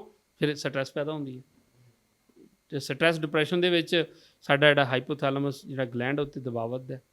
ਅੱਛਾ, ਜਦੋਂ ਉੱਤੇ ਦਬਾਅ ਵੱਧਦਾ ਉਹ ਸਾਰੇ ਗਲੈਂਡ ਉਹਦੀ ਅੰਡਰ ਕੰਟਰੋਲ ਨੇ, ਠੀਕ ਹੈ, ਅਤੇ ਉੱਪਰੋਂ ਜੁੜਿਆ ਹੋਇਆ ਨਰਵਸ ਤੰਤਰ ਦੇ ਨਾਲ, ਠੀਕ ਹੈ। ਉਹ ਨਰਵਸ ਤੰਤਰ ਗਾ ਬ੍ਰੇਨ ਨਾਲ ਜੁੜਿਆ, ਤਾਂ ਉਹ ਇਸ ਤਰ੍ਹਾਂ ਉਹ ਸਾਰੀਆਂ ਚੀਜ਼ਾਂ ਦੇ ਵਿੱਚ ਇੱਕ ਡਿਸਆਰਡਰ ਕ੍ਰੀਏਟ ਕਰ ਦਿੰਦੀ ਹੈਗੀ। ਸੋ ਜੋ ਵੀ ਚੀਜ਼ ਅਨਨੈਚੁਰਲੀ ਬਾਡੀ 'ਚ ਹੋ ਰਹੀ ਹੈ, ਚਾਹੇ ਉਹ ਇੱਕ ਮੈਂਟਲੀ ਤੌਰ 'ਤੇ ਹੈ, ਚਾਹੇ ਉਹ ਫਿਜ਼ੀਕਲੀ ਤੌਰ 'ਤੇ ਹੈ, ਚਾਹੇ ਉਹ ਫੂਡ ਨੂੰ ਲੈ ਕੇ ਹੈ, ਚਾਹੇ ਉਹ ਸ਼ਬਦਾਂ ਨੂੰ ਲੈ ਕੇ ਹੈ, ਚਾਹੇ ਉਹ ਜੋ ਤੁਸੀਂ ਵੇਖ ਰਹੇ ਉਹਨੂੰ ਲੈ ਕੇ ਆ, ਚਾਹੇ ਉਹਨੂੰ ਤੁਸੀਂ ਜਿਹੜਾ ਹੈਗਾ ਸੁਣ ਰਹੇ ਉਹਨੂੰ ਲੈ ਕੇ ਆ, ਚਾਹੇ ਉਹਨੂੰ ਕੁਝ ਲੈ ਕੇ ਸੋਚ ਰਹੇ ਉਹਨੂੰ ਲੈ ਕੇ ਆ, ਕੁਝ ਵੀ ਗਲਤ ਆਏਗਾ ਤਾਂ ਉਹਦਾ ਅਸਰ ਉੱਤੇ ਜਾਣਾ ਹੈ। ਕਿਉਂਕਿ ਬ੍ਰੇਨ ਦਾ ਜਿਹੜਾ ਮੱਧ ਹਿੱਸਾ ਮੈਂ ਫਰੰਟ ਲੋਬ ਦੀ ਗੱਲ ਕੀਤੀ, ਲਾਸਟ ਦੀ ਕਰ ਲਈ, ਮੱਧ ਦੀ ਰਹਿ ਗਈ ਸੀ। ਮੱਧ ਹਿੱਸੇ ਦੇ ਵਿੱਚ ਬ੍ਰੇਨ ਦਾ ਉਹ ਮੈਕੈਨਿਜ਼ਮ ਕੰਮ ਕਰਦਾ ਹੈ ਜਿਹਦੇ ਰਾਹੀਂ ਜੋ ਤੁਸੀਂ ਦੇਖਦੇ ਹੋ, ਸੁਣਦੇ ਹੋ, ਬੋਲਦੇ ਹੋ ਅਤੇ ਪੜ੍ਹਦੇ ਹੋ ਉਹ ਬਾਡੀ ਲੈਂਦੀ ਹੈ, ਠੀਕ ਹੈ। ਉਹ ਮੱਧ ਹਿੱਸੇ ਦੇ ਵਿੱਚ ਹੁੰਦਾ। ਤਾਂ ਇਹ ਸਾਰੀਆਂ ਚੀਜ਼ਾਂ ਆਪਸ ਜੁੜੀਆਂ ਹੋਈਆਂ ਨੇ। ਇਸੇ ਕਰਕੇ ਕਿਹਾ ਜਾਂਦਾ ਕਿ ਚੰਗਾ ਖਾਈਏ, ਚੰਗਾ ਪੀਏ, ਚੰਗਾ ਸੁਣੀਏ, ਚੰਗਾ ਦੇਖੀਏ, ਚੰਗਾ ਹੀ ਬੋਲੀਏ, ਕਿਉਂਕਿ ਉਹਨੇ ਸਭ ਤੋਂ ਪਹਿਲਾ ਇਫੈਕਟ, ਮੰਨ ਲਓ ਮੈਂ ਤੁਹਾਨੂੰ ਬੁਰਾ ਬੋਲਿਆ, ਪਹਿਲੀ ਚੀਜ਼ ਹੈ ਕਿ ਤੁਸੀਂ ਕਦੀ ਵੀ ਨਾਰਮਲ ਸੁਭਾਅ 'ਚ ਬੁਰਾ ਨਹੀਂ ਬੋਲੋਗੇ। ਬੁਰਾ ਬੋਲਣ ਲਈ ਪਹਿਲਾਂ ਤੁਹਾਨੂੰ ਆਪਣੇ ਟੈਂਪਰੇਚਰ, ਤੁਹਾਡੇ ਅੰਦਰ ਟੈਂਪਰੇਚਰ ਚੇਂਜ ਹੁੰਦਾ। ਉਹ ਟੈਂਪਰੇਚਰ ਜਿਹੜੇ ਸ਼ਬਦ ਬੋਲਦੇ ਹਾਂ ਆਪਾਂ, ਉਹ ਕੀ ਹੈ? ਉਹ ਨਰਵਸ ਤੰਤਰ ਦੀ ਹੀਟ ਹੈ, ਠੀਕ ਹੈ। ਤਾਂ ਉਹਨੇ ਅੰਦਰ ਗਲੈਂਡ ਦੇ ਅੰਦਰ, ਹਾਈਪੋਥੈਲਮਸ ਦੇ ਅੰਦਰ ਬਦਲਾਅ ਲੈ ਆਉਣਾ, ਠੀਕ ਹੈ। ਜਦੋਂ ਮੈਂ ਤੁਹਾਨੂੰ ਮੰਦਾ ਬੋਲੂੰਗਾ ਤਾਂ ਪਹਿਲਾਂ ਮੈਨੂੰ ਆਪਣਾ ਟੈਂਪਰੇਚਰ ਪਹਿਲਾਂ ਵਿਗਾੜਨਾ ਪਏਗਾ, ਫਿਰ ਬੋਲੂੰਗਾ, ਠੀਕ ਹੈ। ਅੱਛਾ, ਇੱਕ ਬੰਦਾ ਕਹਿੰਦਾ ਜੀ ਮੈਨੂੰ ਸਾਹਮਣੇ ਵਾਲਾ ਬੰਦਾ ਮੰਦਾ ਬੋਲ ਰਿਹਾ, ਉਹਦਾ hypothalamus gland with nervous system strong work ਕਰ ਰਿਹਾ ਕਿ ਉਹ ਅੱਗੋਂ ਰਿਸਪੌਂਡ ਕਰ ਰਿਹਾ, ਉਹਦੀਆਂ ਗੱਲਾਂ ਨੂੰ ਰਿਐਕਟ ਕਰ ਹੀ ਨਹੀਂ ਰਿਹਾ, ਮਤਲਬ ਉਹ ਗੁੱਸਾ ਹੀ ਨਹੀਂ ਲਿਆ ਰਿਹਾ, ਉਹਨੇ ਕੰਟਰੋਲ ਕਰ ਲਿਆ ਹੋਇਆ। ਉਹਨੇ ਕੀ ਕੁਝ ਬਚਾਇਆ? ਸਭ ਤੋਂ ਪਹਿਲਾਂ ਤਾਂ ਉਹਨੇ ਬਚਾਇਆ ਆਪਣਾ ਨਰਵਸ ਤੰਤਰ, ਕਿਉਂਕਿ ਉਹਨੇ ਗੁੱਸਾ ਨਹੀਂ ਆਉਣ ਦਿੱਤਾ, ਠੀਕ ਹੈ। ਦੂਸਰੇ ਨੰਬਰ 'ਤੇ ਉਹਨੇ ਬਚਾਇਆ ਆਪਣਾ ਹਾਈਪੋਥੈਲਮਸ ਗਲੈਂਡ ਦੀ ਐਬਨੋਰਮੈਲਿਟੀ, ਠੀਕ ਹੈ, ਉਹਨੂੰ ਇੰਬੈਲੈਂਸ ਨਹੀਂ ਆਉਣ ਦਿੱਤਾ। ਤੀਸਰੇ ਨੰਬਰ 'ਤੇ ਹੋ ਸਕਦਾ ਉਹਨੇ ਉਹ ਰਿਸ਼ਤਾ ਵੀ ਬਚਾ ਲਿਆ ਹੋਵੇ ਜਿਹਦੇ ਨਾਲ ਉਹਦੀ ਤੂੰ ਮੈਂ ਹੋ ਰਹੀ ਸੀ। ਜਦੋਂ ਇੱਕ ਬੰਦਾ ਚੁੱਪ ਹੋ ਜਾਂਦਾ, ਆਪਾਂ ਕਹਿੰਦੇ ਯਾਰ ਤੂੰ ਹੀ ਚੁੱਪ ਹੋ ਜਾਂਦਾ, ਠੀਕ ਹੈ, ਜੋ ਬੋਲਦਾ ਪਿਆ ਸੀ, ਜੋ ਹੀ ਕਮਲਾ ਸੀ, ਤੂੰ ਕਿਉਂ ਕਮਲਾ ਹੋਇਆ, ਠੀਕ ਹੈ। ਆਪਾਂ ਇਹ ਚੀਜ਼ ਸਮਝਾਉਣ ਦੇ ਟਾਈਮ ਬੋਲਦੇ ਹਾਂ। ਜਦੋਂ ਇੱਕ ਬੰਦਾ ਚੁੱਪ ਹੋ ਜਾਂਦਾ ਹੈਗਾ ਤਾਂ ਉਹ ਉੱਥੇ ਫਿਰ ਇੱਕ ਨਾ ਇੱਕ ਦਿਨ ਫਿਰ ਉਹ ਰਿਸ਼ਤਾ ਜਿੰਦਾ ਹੋ ਜਾਂਦਾ। ਜਦੋਂ ਦੋਨੋਂ ਸਾਈਡ ਤੋਂ ਤੂੰ ਮੈਂ ਹੋ ਜਾਂਦੀ ਹੈ, ਫਿਰ ਉਹ ਦਰਵਾਜ਼ੇ ਦੋਨੋਂ ਸਾਈਡ ਤੋਂ ਬੰਦ ਹੋ ਜਾਂਦੇ। ਸੋ ਅਲਟੀਮੇਟ ਜਦੋਂ ਅਸੀਂ ਕਿਸੇ ਨੂੰ ਬੁਰਾ ਬੋਲਦੇ ਵੀ ਹਾਂ ਉਦੋਂ ਵੀ ਸਾਨੂੰ ਆਪਣਾ ਨਰਵਸ ਤੰਤਰ ਪਹਿਲਾਂ ਵਿਗਾੜਨਾ ਪੈਂਦਾ, ਫਿਰ ਬੋਲਦੇ ਹਾਂ। ਸਾਨੂੰ ਲੱਗਦਾ ਕਿ ਮੈਂ ਬੁਰਾ ਬੋਲਿਆ ਤੇ ਮੈਂ ਬਹੁਤ ਵੱਡਾ ਕੰਮ ਕਰਤਾ, ਉਹਦੇ ਨਾਲੋਂ ਵੱਡਾ ਲਾਸ ਇੱਥੇ ਆ ਗਿਆ ਨਰਵਸ ਤੰਤਰ ਤੇ, ਜਿਹੜਾ ਕਿ ਅੱਗੇ ਜਾ ਕੇ ਫਿਜ਼ੀਕਲੀ ਐਬਨੋਰਮੈਲਿਟੀ ਦੇ ਰੂਪ ਦੇ ਵਿੱਚ ਜਾਂ ਸਰੀਰਕ ਰੋਗਾਂ ਦੇ ਰੂਪ ਦੇ ਵਿੱਚ ਕੁਝ ਦਿਨਾਂ ਬਾਅਦ ਸਾਹਮਣੇ ਆਏਗਾ। ਅੱਛਾ, ਇਹ ਆਪਾਂ ਗੁੱਸੇ ਦੀ ਗੱਲ ਕਰ ਰਹੇ ਤੇ ਇਹਦੇ 'ਚ ਸਭ ਤੋਂ ਪਹਿਲਾਂ ਜਿਹੜੀ ਚੀਜ਼ ਸਾਹਮਣੇ ਆਉਣੀ ਪਤਾ ਕੀ ਆਉਣੀ ਹੈ? ਐਸਿਡ। ਫਿਰ ਆਉਣੀ ਹੈ ਕੌਨਸਟੀਪੇਸ਼ਨ, ਗੈਸ ਦੀ ਸਮੱਸਿਆ। ਠੀਕ ਹੈ, ਕਿਉਂ? ਉਹ ਸਟ੍ਰੈਸ ਵੀ ਚੱਲ ਰਿਹਾ ਹੁੰਦਾ। ਇਹ ਨਹੀਂ ਹੁੰਦਾ ਕਿ ਤੁਸੀਂ ਕਿਸੇ ਨੂੰ ਦੋ ਗੱਲਾਂ ਕਹਿ ਕੇ ਤੇ ਆਪ ਸ਼ਾਂਤੀ ਨਾਲ ਸੌਂਦੇ ਹੋ। ਕੁਦਰਤ ਨੇ ਸਾਨੂੰ ਐਵੇਂ ਬਣਾਇਆ ਹੀ ਨਹੀਂ। ਠੀਕ ਹੈ, ਤੁਸੀਂ ਜਿੰਨਾ ਮਰਜ਼ੀ ਕੋਸ਼ਿਸ਼ ਕਰ ਲਓ ਵੀ ਜੇ ਤੁਸੀਂ ਕਿਸੇ ਨੂੰ ਮੰਦਾ ਬੋਲਿਆ ਤਾਂ ਸ਼ਾਂਤੀ, ਤੁਹਾਡੇ ਸੌਣ ਤੱਕ, ਅਗਲੇ ਦਿਨ ਉੱਠਣ ਤੱਕ ਉਸ ਗੱਲ ਨੇ ਤੁਹਾਡੇ ਬ੍ਰੇਨ ਦਾ ਦਿਮਾਗ ਦਾ ਪਿੱਛਾ ਨਹੀਂ ਛੱਡਣਾ। ਠੀਕ ਹੈ, ਔਰ ਇਸੇ ਕਰਕੇ ਕਈ ਲੋਕ ਜਦੋਂ ਲੜ ਲੈਂਦੇ ਉਸ ਵਕਤ ਅੱਧੀ ਬੋਤਲ ਪੀ ਜਾਂਦੇ ਨੇ। ਕਿਉਂ? ਉਹ ਬੇਚੈਨੀ ਪੈਦਾ ਹੁੰਦੀ ਆ, ਉਹਨੂੰ ਪਤਾ ਹੁੰਦਾ ਕਿ ਹੋਇਆ ਤਾਂ ਗਲਤ ਹੈ, ਪਰ ਈਗੋ ਅੱਗੇ ਆਉਂਦੀ ਹੈ, ਸੌਰੀ ਫੀਲ ਕਿਹੜਾ ਕਰੇ। ਤਾਂ ਉਸ ਚੱਕਰ ਦੇ ਵਿੱਚ ਵੀ ਨਰਵਸ ਤੰਤਰ ਵਿਗੜਦਾ। ਸੋ ਡਿਸਆਰਡਰ ਦੇ ਤਾਂ ਇਹਦੇ ਅਲੱਗ-ਅਲੱਗ ਰੂਪ ਨੇ, ਖਾਲੀ ਖਾਣਾ ਗਲਤ ਖਾਣ ਨਾਲ ਨਹੀਂ ਡਿਸਆਰਡਰ ਇਹਦਾ ਹੈਗਾ। ਨਰਵਸ ਤੰਤਰ ਇੱਕ ਇਸ ਤਰ੍ਹਾਂ ਦਾ ਤੰਤਰ ਹੈ, ਗਲਤ ਬੋਲਣ ਨਾਲ, ਗਲਤ ਸੁਣਨ ਨਾਲ, ਗਲਤ ਦੇਖਣ ਨਾਲ ਜੋ ਸਾਡੇ ਅੰਦਰ ਬਦਲਾਅ ਆਉਂਦੇ ਨੇ ਉਹ ਵੀ ਨਰਵਸ ਤੰਤਰ ਦਾ ਫੇਲੀਅਰ ਬਣਦਾ। ਤਾਂ ਡਾਕਟਰ ਸਾਹਿਬ ਇਹ ਤਾਂ ਹੋ ਗਿਆ ਵੀ ਬਦਲਾਅ ਆਉਂਦੇ ਨੇ, ਕਿਸ ਤਰੀਕੇ ਦੇ ਬਦਲਾਅ ਆਉਂਦੇ ਨੇ, ਕਿੱਦਾਂ ਬੋਡੀ ਜਿਹੜੀ ਆ ਉਹ ਉਹਦੇ ਵਿੱਚ ਜਿਹੜਾ ਵਿਕਾਰ ਪੈਦਾ ਹੁੰਦੇ ਨੇ, ਅੰਦਰ ਤਕਲੀਫਾਂ ਪੈਦਾ ਹੁੰਦੀਆਂ ਨੇ, ਇਹ ਸਾਰਾ ਕੁਛ ਤਾਂ ਹੁਣ ਮੈਨੂੰ ਲੱਗਦਾ ਦਰਸ਼ਕਾਂ ਨੂੰ ਬੜੇ ਚੰਗੀ ਤਰ੍ਹਾਂ ਸਮਝ ਆ ਗਿਆ। ਅਤੇ ਇਹ ਵੀ ਸਮਝ ਆ ਗਿਆ ਕਿ ਭਾਵੇਂ ਕੋਈ ਕਿਸੇ ਨੂੰ ਕੁੱਟ ਰਿਹਾ ਹੋਵੇ ਅਤੇ ਭਾਵੇਂ ਕੁੱਟ ਖਾ ਰਿਹਾ ਹੋਵੇ, ਬਲੱਡ ਪ੍ਰੈਸ਼ਰ ਦੋਨਾਂ ਦਾ ਹੀ ਵੱਧਦਾ। ਅਤੇ ਇਹ ਵੀ ਸਮਝ ਆ ਗਿਆ। ਲੇਕਿਨ ਹੁਣ ਆਈਏ ਆਪਾਂ ਕਿ ਜੇ ਕਿਸੇ ਦੇ ਨਰਵਸ ਸਿਸਟਮ ਵਿੱਚ ਕੋਈ ਪ੍ਰੋਬਲਮ ਆ ਵੀ ਗਈ ਤਾਂ ਡਾਕਟਰ ਹੀ ਹੱਲ ਨੇ ਜਾਂ ਫਿਰ ਕੁਛ ਅਜਿਹਾ ਵੀ ਹੋ ਸਕਦਾ ਜਿਹੜਾ ਆਪਾਂ ਘਰੇ ਵੀ ਉਸ ਨੂੰ ਠੀਕ ਕੀਤਾ ਜਾਵੇ? ਦੇਖੋ ਇਹ ਉਸ ਚੀਜ਼ 'ਤੇ ਡਿਪੈਂਡ ਆ ਜਾਂਦਾ ਕਿ ਡਿਸਆਰਡਰ ਕਿਸ ਤਰ੍ਹਾਂ ਦਾ ਹੈ। ਠੀਕ ਹੈ, ਹੁਣ ਕਾਫੀ ਸਾਰੀਆਂ ਚੀਜ਼ਾਂ ਜੁੜ ਗਈਆਂ। ਅਗਰ ਕਿਸੇ ਨੂੰ ਕੋਈ ਗੈਸਟ੍ਰਿਕ ਪ੍ਰੋਬਲਮ ਵੀ ਆ ਗਈ ਤਾਂ ਉਹ ਫਿਰ ਗੈਸਟ੍ਰਿਕ ਪ੍ਰੋਬਲਮ 'ਤੇ ਧਿਆਨ ਕੇਂਦਰਿਤ ਕਰਦਾ, ਹੁਣ ਨਰਵਸ ਸਿਸਟਮ 'ਤੇ ਧਿਆਨ ਕੇਂਦਰਿਤ ਕਰਦਾ।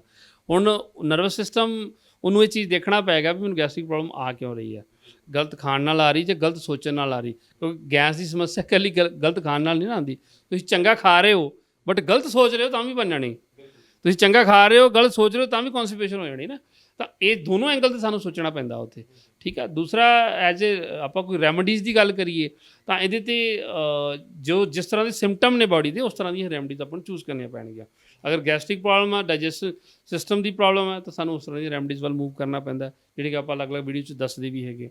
ਹਾਂ, ਅਗਰ ਕਿਸੇ ਦਾ ਪੈਰ ਸੌਂ ਰਿਹਾ, ਹੱਥ ਪੈਰ ਸੌਂ ਰਹੇ ਨੇ, ਜਾਂ ਕਿਸੇ ਦੀਆਂ ਲੱਤਾਂ ਬਹੁਤ ਜ਼ਿਆਦਾ ਦਰਦ ਕਰ ਰਹੀਆਂ ਨੇ, ਪੇਨ ਕਰਦੀਆਂ ਨੇ, ਜਾਂ ਜਿਵੇਂ ਅਗਰ ਖੜੀ ਜਾਂਦੀਆਂ ਨੇ, ਜਿਵੇਂ ਬਲੋਕੇਜ ਟਾਈਪ ਕੁਛ ਹੋ ਜਾਂਦਾ ਇਸ ਤਰ੍ਹਾਂ ਦੀ। ਇੱਕ ਪੇਸ਼ੈਂਟ ਨਾਲ ਵੀ ਮੈਂ ਗੱਲ ਕੀਤੀ ਤੁਹਾਡੇ, ਉਹ ਰਿਤੂ ਬਾਵਲਾ, ਉਹਨਾਂ ਦੀ ਵੀ ਲੱਤਾਂ ਖੜ ਗਈਆਂ ਸੀ, ਕੋਈ ਉਹਨਾਂ ਦੇ ਨਰਵਸ ਸਿਸਟਮ ਦੇ ਵਿੱਚ। ਜੀ ਔਰ ਕਈਆਂ ਦੇ ਜਿਹਨਾਂ ਸਰਵਾਈਕਲ ਆ ਜਾਂਦਾ। ਠੀਕ ਹੈ, ਅਤੇ ਇਹ ਵੀ ਇੱਕ ਉਹਦਾ ਹੀ ਡਿਸਆਰਡਰ ਹੈਗਾ। ਤਾਂ ਉੱਥੇ ਫਿਰ ਅਲੱਗ-ਅਲੱਗ ਰੂਪ ਦੇ ਵਿੱਚ ਆਪਾਂ ਉਸ ਤਰ੍ਹਾਂ ਦੀਆਂ ਰੈਮਡੀ, ਜਿਵੇਂ ਕਿ ਅਸੀਂ ਅੱਛਾ ਨਰਵਸ ਤੰਤਰ ਦਾ ਇੱਕ ਬੜਾ ਫਿਕਸ ਜਿਹਾ ਰॉ ਮਟੀਰੀਅਲ ਹੈ, ਫਿਕਸ ਜੀ ਰੈਮਡੀਜ਼ ਹੈ, ਉਹ ਹੈਗੀ ਹੈ ਮਿੱਟੀ। ਠੀਕ ਹੈ, ਨੰਗੇ ਪੈਰ ਗਿੱਲੀ ਮਿੱਟੀ 'ਤੇ ਚੱਲ ਲਓ ਅਤੇ ਐਕਚੁਅਲ 'ਚ ਮਿੱਟੀ ਦੇ ਵਿੱਚ ਇਲੈਕਟ੍ਰੋਨਸ ਹੁੰਦੇ ਨੇ, ਜਿਹਨੂੰ ਆਪਾਂ ਪੰਜਾਬੀ 'ਚ ਕਹਿ ਸਕਦੇ ਕਿ ਬਿਜਲੀ, ਮਿੱਟੀ ਤੋਂ ਸਾਡਾ ਸਰੀਰ ਕਰੰਟ ਲੈਂਦਾ, ਬਿਜਲੀ ਲੈਂਦਾ। ਠੀਕ ਹੈ, ਅੱਛਾ ਇਲੈਕਟ੍ਰੋਨਸ ਆਉਂਦੇ ਕਿੱਥੋਂ? ਕੁਐਸਚਨ ਇਹ ਆਉਂਦਾ ਜਦੋਂ ਬਰਸਾਤਾਂ ਹੁੰਦੀਆਂ ਨੇ ਬਿਜਲੀ ਕੜਕਦੀ। ਠੀਕ ਹੈ, ਉਹ ਜਿਹੜੀ ਬਿਜਲੀ ਹੈ, ਤੁਸੀਂ ਹਮੇਸ਼ਾ ਇਹ ਚੀਜ਼ ਨੋਟ ਕਰਿਓ ਜੀ, ਜੇ ਤੁਹਾਡੀ ਕਿਸੇ ਬਜ਼ੁਰਗ ਨਾਲ ਵੀ ਗੱਲ ਹੋਈ ਹੋਵੇ, ਕੱਚੇ ਮਕਾਨ 'ਤੇ ਕਦੀ ਬਿਜਲੀ ਨਹੀਂ ਡਿੱਗਦੀ, ਪੱਕੇ 'ਤੇ ਡਿੱਗਦੀ ਹੈ। ਠੀਕ ਹੈ, ਕਿਉਂਕਿ ਮਿੱਟੀ ਉਹਨੂੰ ਐਬਜ਼ੌਰਬ ਕਰਦੀ ਹੈ, ਉਸ ਬਿਜਲੀ ਨੂੰ, ਤਾਂ ਉਹਦੇ ਨਾਲ ਮਿੱਟੀ ਦੇ ਅੰਦਰ ਜਿਹੜੇ ਇਲੈਕਟ੍ਰੋਨਸ ਨੇ ਉਹ ਵੱਜ ਜਾਂਦੇ ਨੇ। ਅਤੇ ਇਸੇ ਕਰਕੇ ਕਿਹਾ ਜਾਂਦਾ ਹੈ, ਕਿਉਂਕਿ ਉਹ ਤਾਂ ਭਰਪੂਰ ਨੇ, ਉਹ ਇੰਨੇ ਯੂਜ਼ ਨਹੀਂ ਨਾ ਹੋ ਰਹੇ। ਕਿੰਨੇ ਕੁ ਲੋਕ ਨੰਗੇ ਪੈਰੀ ਤੁਰ ਰਹੇ ਨੇ, ਉਲਟਾ ਅਸੀਂ ਉਹਨੂੰ ਕਵਰ ਕਰ ਰਹੇ ਹਾਂ, ਉੱਤੇ ਪਲਸਤਰ ਕਰਕੇ, ਫਰਸ਼ ਪਾ ਕੇ, ਉਹ ਥੱਲੇ ਨੇ, ਨਵੇਂ ਆਉਣੇ ਬੰਦ ਹੋ ਗਏ। ਠੀਕ ਹੈ, ਤਾਂ ਉਹ ਗਿੱਲੀ ਮਿੱਟੀ ਦੇ ਉੱਤੇ ਜਦੋਂ ਅਸੀਂ ਨੰਗੇ ਪੈਰ ਚੱਲਦੇ ਹਾਂ ਤਾਂ ਸਾਡਾ ਨਰਵਸ ਤੰਤਰ ਦਾ ਜਿਹੜਾ ਸਿਗਨਲ ਹੈ ਉਹ ਨੋਰਮਲ ਹੋ ਜਾਂਦਾ ਹੈ। ਬ੍ਰੇਨ ਨੂੰ ਜਿਹੜਾ ਨਰਵਸ ਤੋਂ ਜਿਹੜਾ ਸਿਗਨਲ ਜਾਣਾ ਉਹ ਨੋਰਮਲ ਹੋ ਜਾਂਦਾ ਸਾਡੇ ਸਰੀਰ ਦੇ ਅੰਦਰ। ਅੱਛਾ, ਬਹੁਤ ਸਾਰੀਆਂ ਐਕਟੀਵਿਟੀਜ਼ ਇਸ ਕਰਕੇ ਰੁਕੀਆਂ ਹੁੰਦੀਆਂ ਨੇ ਕਿ ਸਾਡੇ ਸਰੀਰ 'ਚ ਨਰਵਸ ਤੰਤਰ ਦਾ ਜਿਹੜਾ ਸਿਗਨਲ ਹੈ, ਦੇ ਥਰੂ ਜਿਹੜਾ ਸਿਗਨਲ ਜਾਣਾ ਸੀ ਉਹ ਸਹੀ ਨਹੀਂ ਜਾ ਰਿਹਾ। ਹੁਣ ਜਿਵੇਂ ਮੈਂ ਡਾਇਬਟਿਕ ਦੀ ਗੱਲ ਕਰ ਲੈਂਦਾ, ਇਹਨੂੰ ਬਾਇਓਇਲੈਕਟ੍ਰਿਕ ਹੈਲਥ ਵੀ ਬੋਲ ਦਿੰਦੇ ਨੇ। ਬਾਇਓਇਲੈਕਟ੍ਰਿਕ ਹੈਲਥ ਦਾ ਮਤਲਬ ਇਹ ਹੁੰਦਾ ਹੈ ਕਿ ਜੋ ਅਸੀਂ ਖਾ ਰਹੇ ਹਾਂ, ਤੁਸੀਂ ਜਿਵੇਂ ਫੂਡ ਲਿਆ, ਰੋਟੀ ਖਾਧੀ, ਤਾਂ ਬਾਡੀ ਨੇ ਬ੍ਰੇਨ ਨੂੰ ਸਿਗਨਲ ਦੇਣਾ, ਸਾਡੀ ਅਮਾਸ਼ੇ ਨੇ, ਪੇਟ ਨੇ ਉਸ ਤੋਂ ਅੱਗੇ ਜਦੋਂ ਉਹਨੇ ਸਮਾਲ ਇੰਟੈਸਟਾਈਨ ਤੱਕ ਜਾਣਾ ਹੈ ਉਸ ਫੂਡ ਨੇ, ਤਾਂ ਰਸਤੇ 'ਚ ਪੈਨਕ੍ਰੀਆ ਆਉਂਦੀ ਹੈ। ਪੈਨਕ੍ਰੀਆ ਨੇ ਉਹਦੇ ਵਿੱਚੋਂ ਸ਼ੂਗਰ ਲੈਣੀ ਹੈ ਤੇ ਇਨਸੂਲਿਨ ਬਣਾਉਣੀ ਹੈ। ਹੁਣ ਸ਼ੂਗਰ ਲੈਣੀ, ਇਨਸੂਲਿਨ ਬਣਾਉਣੀ ਹੈ, ਕਿੰਨੀ ਬਣਾਉਣੀ ਹੈ ਤੇ ਕਿੰਨੀ ਲੈਣੀ ਹੈ, ਇਹ ਸਿਗਨਲ ਬ੍ਰੇਨ ਨੇ ਦੇਣਾ ਹੈ। ਇਹ ਨਹੀਂ ਹੈਗਾ ਕਿ ਫੂਡ ਅੰਦਰ ਚਲਾ ਗਿਆ ਤੇ ਪੈਨਕ੍ਰੀਆ ਨੇ ਆਪਣੀ ਸਮਝ, ਨੋ, ਪੈਨਕ੍ਰੀਆ ਨੂੰ ਕੁਝ ਨਹੀਂ ਪਤਾ, ਉਹ ਵੇਟ ਕਰੇਗੀ ਕਿਹਦੀ, ਬ੍ਰੇਨ ਦੇ ਸਿਗਨਲ ਦੀ। ਹੁਣ ਬ੍ਰੇਨ ਸਿਗਨਲ ਬ੍ਰੇਨ ਨੇ ਦੇਣਾ ਕਿ ਤੇਰੇ ਅੰਦਰ ਇੰਨੇ ਗ੍ਰਾਮ ਫੂਡ ਆਇਆ, ਇਹਦੇ 'ਚੋਂ ਇੰਨੇ ml ਇੰਨੇ ਗ੍ਰਾਮ ਸ਼ੂਗਰ ਹੈ, ਇਹਨੂੰ ਡਾਈਜੈਸਟ ਕਰਨ ਵਾਸਤੇ ਇੰਨੇ ml ਇਨਸੂਲਿਨ ਬਣਾ ਦੇ। ਫਿਰ ਉਹ ਬਣਾਉਂਦੀ, ਇਹਨੂੰ ਬਾਇਓਇਲੈਕਟ੍ਰਿਕ ਹੈਲਥ ਫੇਲੀਅਰ ਬੋਲ ਦਿੰਦੇ ਨੇ। ਸੋ ਡਾਇਬਟਿਕ ਪੇਸ਼ੈਂਟ ਵੀ ਬਾਇਓਇਲੈਕਟ੍ਰਿਕ ਹੈਲਥ ਫੇਲੀਅਰ ਦੇ ਵਿੱਚ ਆਉਂਦਾ, ਠੀਕ ਹੈ। ਤਾਂ ਉਹ ਇਹੀ ਰੀਜ਼ਨ ਹੈ ਕਿ ਜਿਹੜੇ ਲੋਕ ਨੰਗੇ ਪੈਰੀ ਚੱਲਦੇ ਨੇ ਉਹਨਾਂ ਦੀ ਕਈ ਵਾਰੀ ਸ਼ੂਗਰ ਨਾਰਮਲ ਹੋਣ ਲੱਗ ਪੈਂਦੀ ਹੈ। ਉਹ ਕਹਿੰਦੇ ਜੀ ਅੱਗੇ ਨੂੰ ਮੈਨੂੰ ਤਾਕਤ ਮਿਲੀ ਹੈ, ਮੈਨੂੰ ਕੀ ਹੋਇਆ ਕਿ ਸਿਗਨਲ ਸਮੂਥ ਹੋ ਗਏ, ਠੀਕ ਹੈ। ਤਾਂ ਇਹ ਇਸ ਤਰ੍ਹਾਂ ਸਾਰੀ ਕੌਨਸਟੀਪੇਸ਼ਨ ਵੀ ਸੇਮ ਪਾਰਟ ਹੈ। ਅਸੀਂ ਗਿੱਲੀ ਮਿੱਟੀ ਚੱਲਣ ਲਈ ਕਹਿੰਦੇ, ਅੱਛਾ ਗੋਡਿਆਂ 'ਚ ਦਰਦ ਰਹਿੰਦਾ, ਅਸੀਂ ਗਿੱਲੀ ਮਿੱਟੀ ਚੱਲਣ ਲਈ ਕਹਿੰਦੇ ਹਾਂ, ਤਾਂ ਉਹ ਕਈਆਂ ਦਾ ਸਰਵਾਈਕਲ ਠੀਕ ਹੋ ਰਿਹਾ, ਕਿਸੇ ਦੇ ਨੀ ਪੇਨ ਘਟ ਰਹੀ ਹੈ, ਕਈਆਂ ਦੀ ਕਬਜ਼ ਠੀਕ ਹੋ ਰਹੀ ਹੈ, ਠੀਕ ਹੈ। ਤਾਂ ਇਹ ਵੀ ਇੱਕ ਅੱਛਾ ਕਲੈਪਿੰਗ ਕਹਿੰਦੇ ਆ, ਕਲੈਪਿੰਗ 'ਚ ਵੀ ਨਰਵਸ ਤੰਤਰ ਐਕਟਿਵ ਹੁੰਦਾ, ਕਿਉਂਕਿ ਬਲੱਡ ਇੱਥੋਂ ਜਦੋਂ ਸਟੀਮੂਲੇਟ ਹੁੰਦਾ ਤਾਂ ਪੂਰੇ ਤੰਤਰ 'ਚ ਘੁੰਮਦਾ, ਕਈ ਵਾਰੀ ਬਲੱਡ ਦੀ ਕਮੀ ਕਰਕੇ ਸਿਗਨਲ ਨਹੀਂ ਜਾ ਰਹੇ ਹੁੰਦੇ, ਤਾਂ ਉਹ ਵੀ ਫਾਸਟ ਹੋ ਜਾਂਦੇ। ਸੋ ਇਹ ਸਾਰੀਆਂ ਐਕਟੀਵਿਟੀਜ਼ ਉਹ ਆਲਰੇਡੀ ਦਰਸ਼ਕਾਂ ਦੇ ਅੱਗੇ ਆਪਾਂ ਰੱਖਦੇ ਰਹਿੰਦੇ ਹਾਂ, ਔਰ ਜੋ ਸਾਡੀ OPD 'ਚ ਆਉਂਦੇ ਉੱਥੇ ਵੀ ਅਸੀਂ ਇਹਨੂੰ ਸਮਝਾਉਂਦੇ ਹਾਂ ਦਾ ਪੇਸ਼ੈਂਟ ਨੂੰ ਕਿ ਇਹਨਾਂ ਚੀਜ਼ਾਂ ਨੂੰ ਅਸੀਂ ਥੋੜ੍ਹਾ ਸਿੱਖੀਏ। ਔਰ ਹਮੇਸ਼ਾ ਹਰ ਇਨਸਾਨ ਦਾ ਇੱਕ ਐਕਸਕਿਊਜ਼ ਹੁੰਦਾ ਹੈ ਕਿ 70 ਸਾਲ ਦੀ ਮਾਤਾ ਹੈ, 80 ਸਾਲ ਦੀ ਮਾਤਾ ਹੈ ਜਾਂ ਬਜ਼ੁਰਗ ਹੈ, ਬਟ ਅਸੀਂ ਇੱਕ ਚੀਜ਼ ਉਹਨਾਂ ਨੂੰ ਬੜੇ ਆਸਾਨੀ ਤਰੀਕੇ ਨਾਲ ਸਮਝਾਉਂਦੇ ਹੁੰਦੇ ਕਿ ਜਿਹੜਾ ਇਨਸਾਨ ਨੂੰ ਇਹ ਪਤਾ ਹੈ ਕਿ ਭੁੱਖ ਲੱਗਣ ਤੋਂ ਬਾਅਦ ਮੈਂ ਡਾਕਟਰ ਕੋਲ ਨਹੀਂ, ਮੈਂ ਰਸੋਈ 'ਚ ਜਾਣਾ, ਉਹ ਇਨਸਾਨ ਇੰਨੀ ਸਮਝ ਰੱਖਦਾ ਹੈ ਕਿ ਮੈਂ ਤੰਦਰੁਸਤ ਕਿਵੇਂ ਰਹਿਣਾ। ਇਹਦੇ ਵਾਸਤੇ ਕੋਈ PhD ਕਰਨ ਦੀ ਲੋੜ ਨਹੀਂ ਹੈ, ਡਾਕਟਰ ਬਣਨ ਦੀ ਲੋੜ ਨਹੀਂ ਹੈ। ਡਾਕਟਰ ਬਣਨ ਦੀ ਲੋੜ ਉਦੋਂ ਹੈ ਜਦੋਂ ਤੁਸੀਂ ਮਰੀਜ਼ ਦਾ ਇਲਾਜ ਕਰਨਾ ਔਰ ਆਪਣੇ ਆਪ ਨੂੰ ਮੈਂ ਤੰਦਰੁਸਤ ਰੱਖਣਾ। ਤਾਂ ਉਹਦੇ ਵਿੱਚ ਸਿਰਫ ਉਸ ਸੈਂਸ ਨੂੰ ਅਸੀਂ ਥੋੜ੍ਹਾ ਐਕਟਿਵ ਰੱਖਣਾ, ਉਸ ਚੀਜ਼ ਨੂੰ, ਉਸ ਹਿੱਸੇ ਨੂੰ ਜਾਗਰੂਕ ਰੱਖਣਾ ਜਿਸ ਹਿੱਸੇ 'ਚ ਸਾਨੂੰ ਇਹ ਪਤਾ ਲੱਗ ਸਕੇ ਕਿ ਆਹ ਚੀਜ਼ ਮੇਰੇ ਲਈ ਚੰਗੀ ਹੈ ਅਤੇ ਆਹ ਮਾੜੀ ਹੈ, ਬਸ। ਅਤੇ ਉਹ ਚੀਜ਼ ਅਸੀਂ ਸਕੂਲ 'ਚ ਨਹੀਂ ਸਿੱਖਦੇ, ਉਸ ਬੱਚੇ ਦੇ ਰੂਪ 'ਚ ਅਸੀਂ ਘਰੇ ਸਿੱਖ ਜਾਂਦੇ ਹਾਂ ਕਿ ਮੰਮਾ ਇਹ ਮਿੱਠੀ ਹੈ ਅਤੇ ਆਹ ਚੀਜ਼ ਨਮਕੀਨ ਹੈ। ਅਤੇ ਜਿਹਨੂੰ ਇੰਨੀ ਸੈਂਸ ਹੈ ਉਹਨੂੰ ਤੰਦਰੁਸਤ ਰਹਿਣ ਦੀ ਸੈਂਸ ਵੀ ਹੈ। ਸੋ ਨਰਵਸ ਤੰਤਰ ਦਾ ਇਹਦੇ ਵਿੱਚ ਮਿੱਟੀ ਦਾ ਬਹੁਤ ਅੱਛਾ ਰੋਲ ਹੈ। ਇਹ ਦੱਸੋ ਮਿੱਟੀ ਜਿਹੜੀ ਤੁਹਾਡੇ ਕੋਲ ਵਿੱਚ ਉਹਦੇ ਮੱਡ ਥੈਰੇਪੀ ਤੁਸੀਂ ਲਾਸਟ ਟਾਈਮ ਤੇ ਆਪਾਂ ਨੂੰ ਗੱਲ ਕੀਤੀ, ਜ਼ਿਕਰ ਕੀਤਾ ਸੀ, ਤੁਸੀਂ ਕਰਕੇ ਵੀ ਦਿਖਾਈ ਹੈ।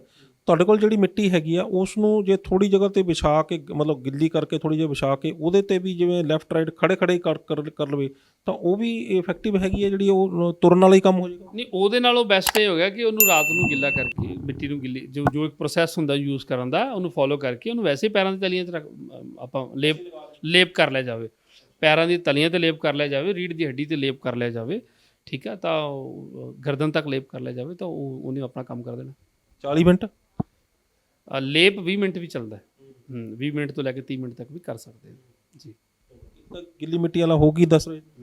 ਇਸ ਤੋਂ ਨੈਕਸਟ ਅਸੀਂ ਮੈਗਨੀਸ਼ੀਅਮ ਥੈਰੇਪੀ ਦਿੰਦੇ ਹਾਂ, ਕਿਉਂਕਿ ਉਹਦੇ ਅੰਦਰ 84 ਤਰ੍ਹਾਂ ਦੇ ਮਿਨਰਲਸ ਨੇ, ਔਰ ਇਹਨੂੰ ਆਲਰੇਡੀ ਇਹਦੇ ਜਿਹੜੇ ਸੋਰਸ ਹੈ, ਮੈਂ ਅੱਜ ਔਨ ਕੈਮਰਾ ਤੁਹਾਡੇ ਅੱਗੇ ਦੱਸ ਰਿਹਾ, ਇਹਨੂੰ ਲਿਆ ਕਿੱਥੋਂ ਜਾਂਦਾ, ਠੀਕ ਹੈ। ਬਹੁਤ ਸਵਾਲ ਮਾਈਂਡ 'ਚ ਆਉਂਦੇ ਆ, ਆਪਾਂ ਪੁੱਛਦੇ ਨੇ ਸਾਨੂੰ ਕਿ ਡਾਕਟਰ ਸਾਹਿਬ ਕਿੱਥੋਂ ਨਿਕਲਦੀ। ਤਾਂ ਆਲਰੇਡੀ ਇਹਨੂੰ ਯੂਰਪ ਦੇ ਵਿੱਚ ਇੱਕ ਸੀ ਬੈੱਡ ਜੰਮਿਆ ਹੋਇਆ, ਜਿਹਨੂੰ ਸਮੁੰਦਰ ਕਹਿ ਸਕਦੇ ਹਾਂ, ਠੀਕ ਹੈ, ਉੱਥੋਂ 10,000 ਫੀਟ ਥੱਲੋਂ ਕੱਢਿਆ ਜਾਂਦਾ।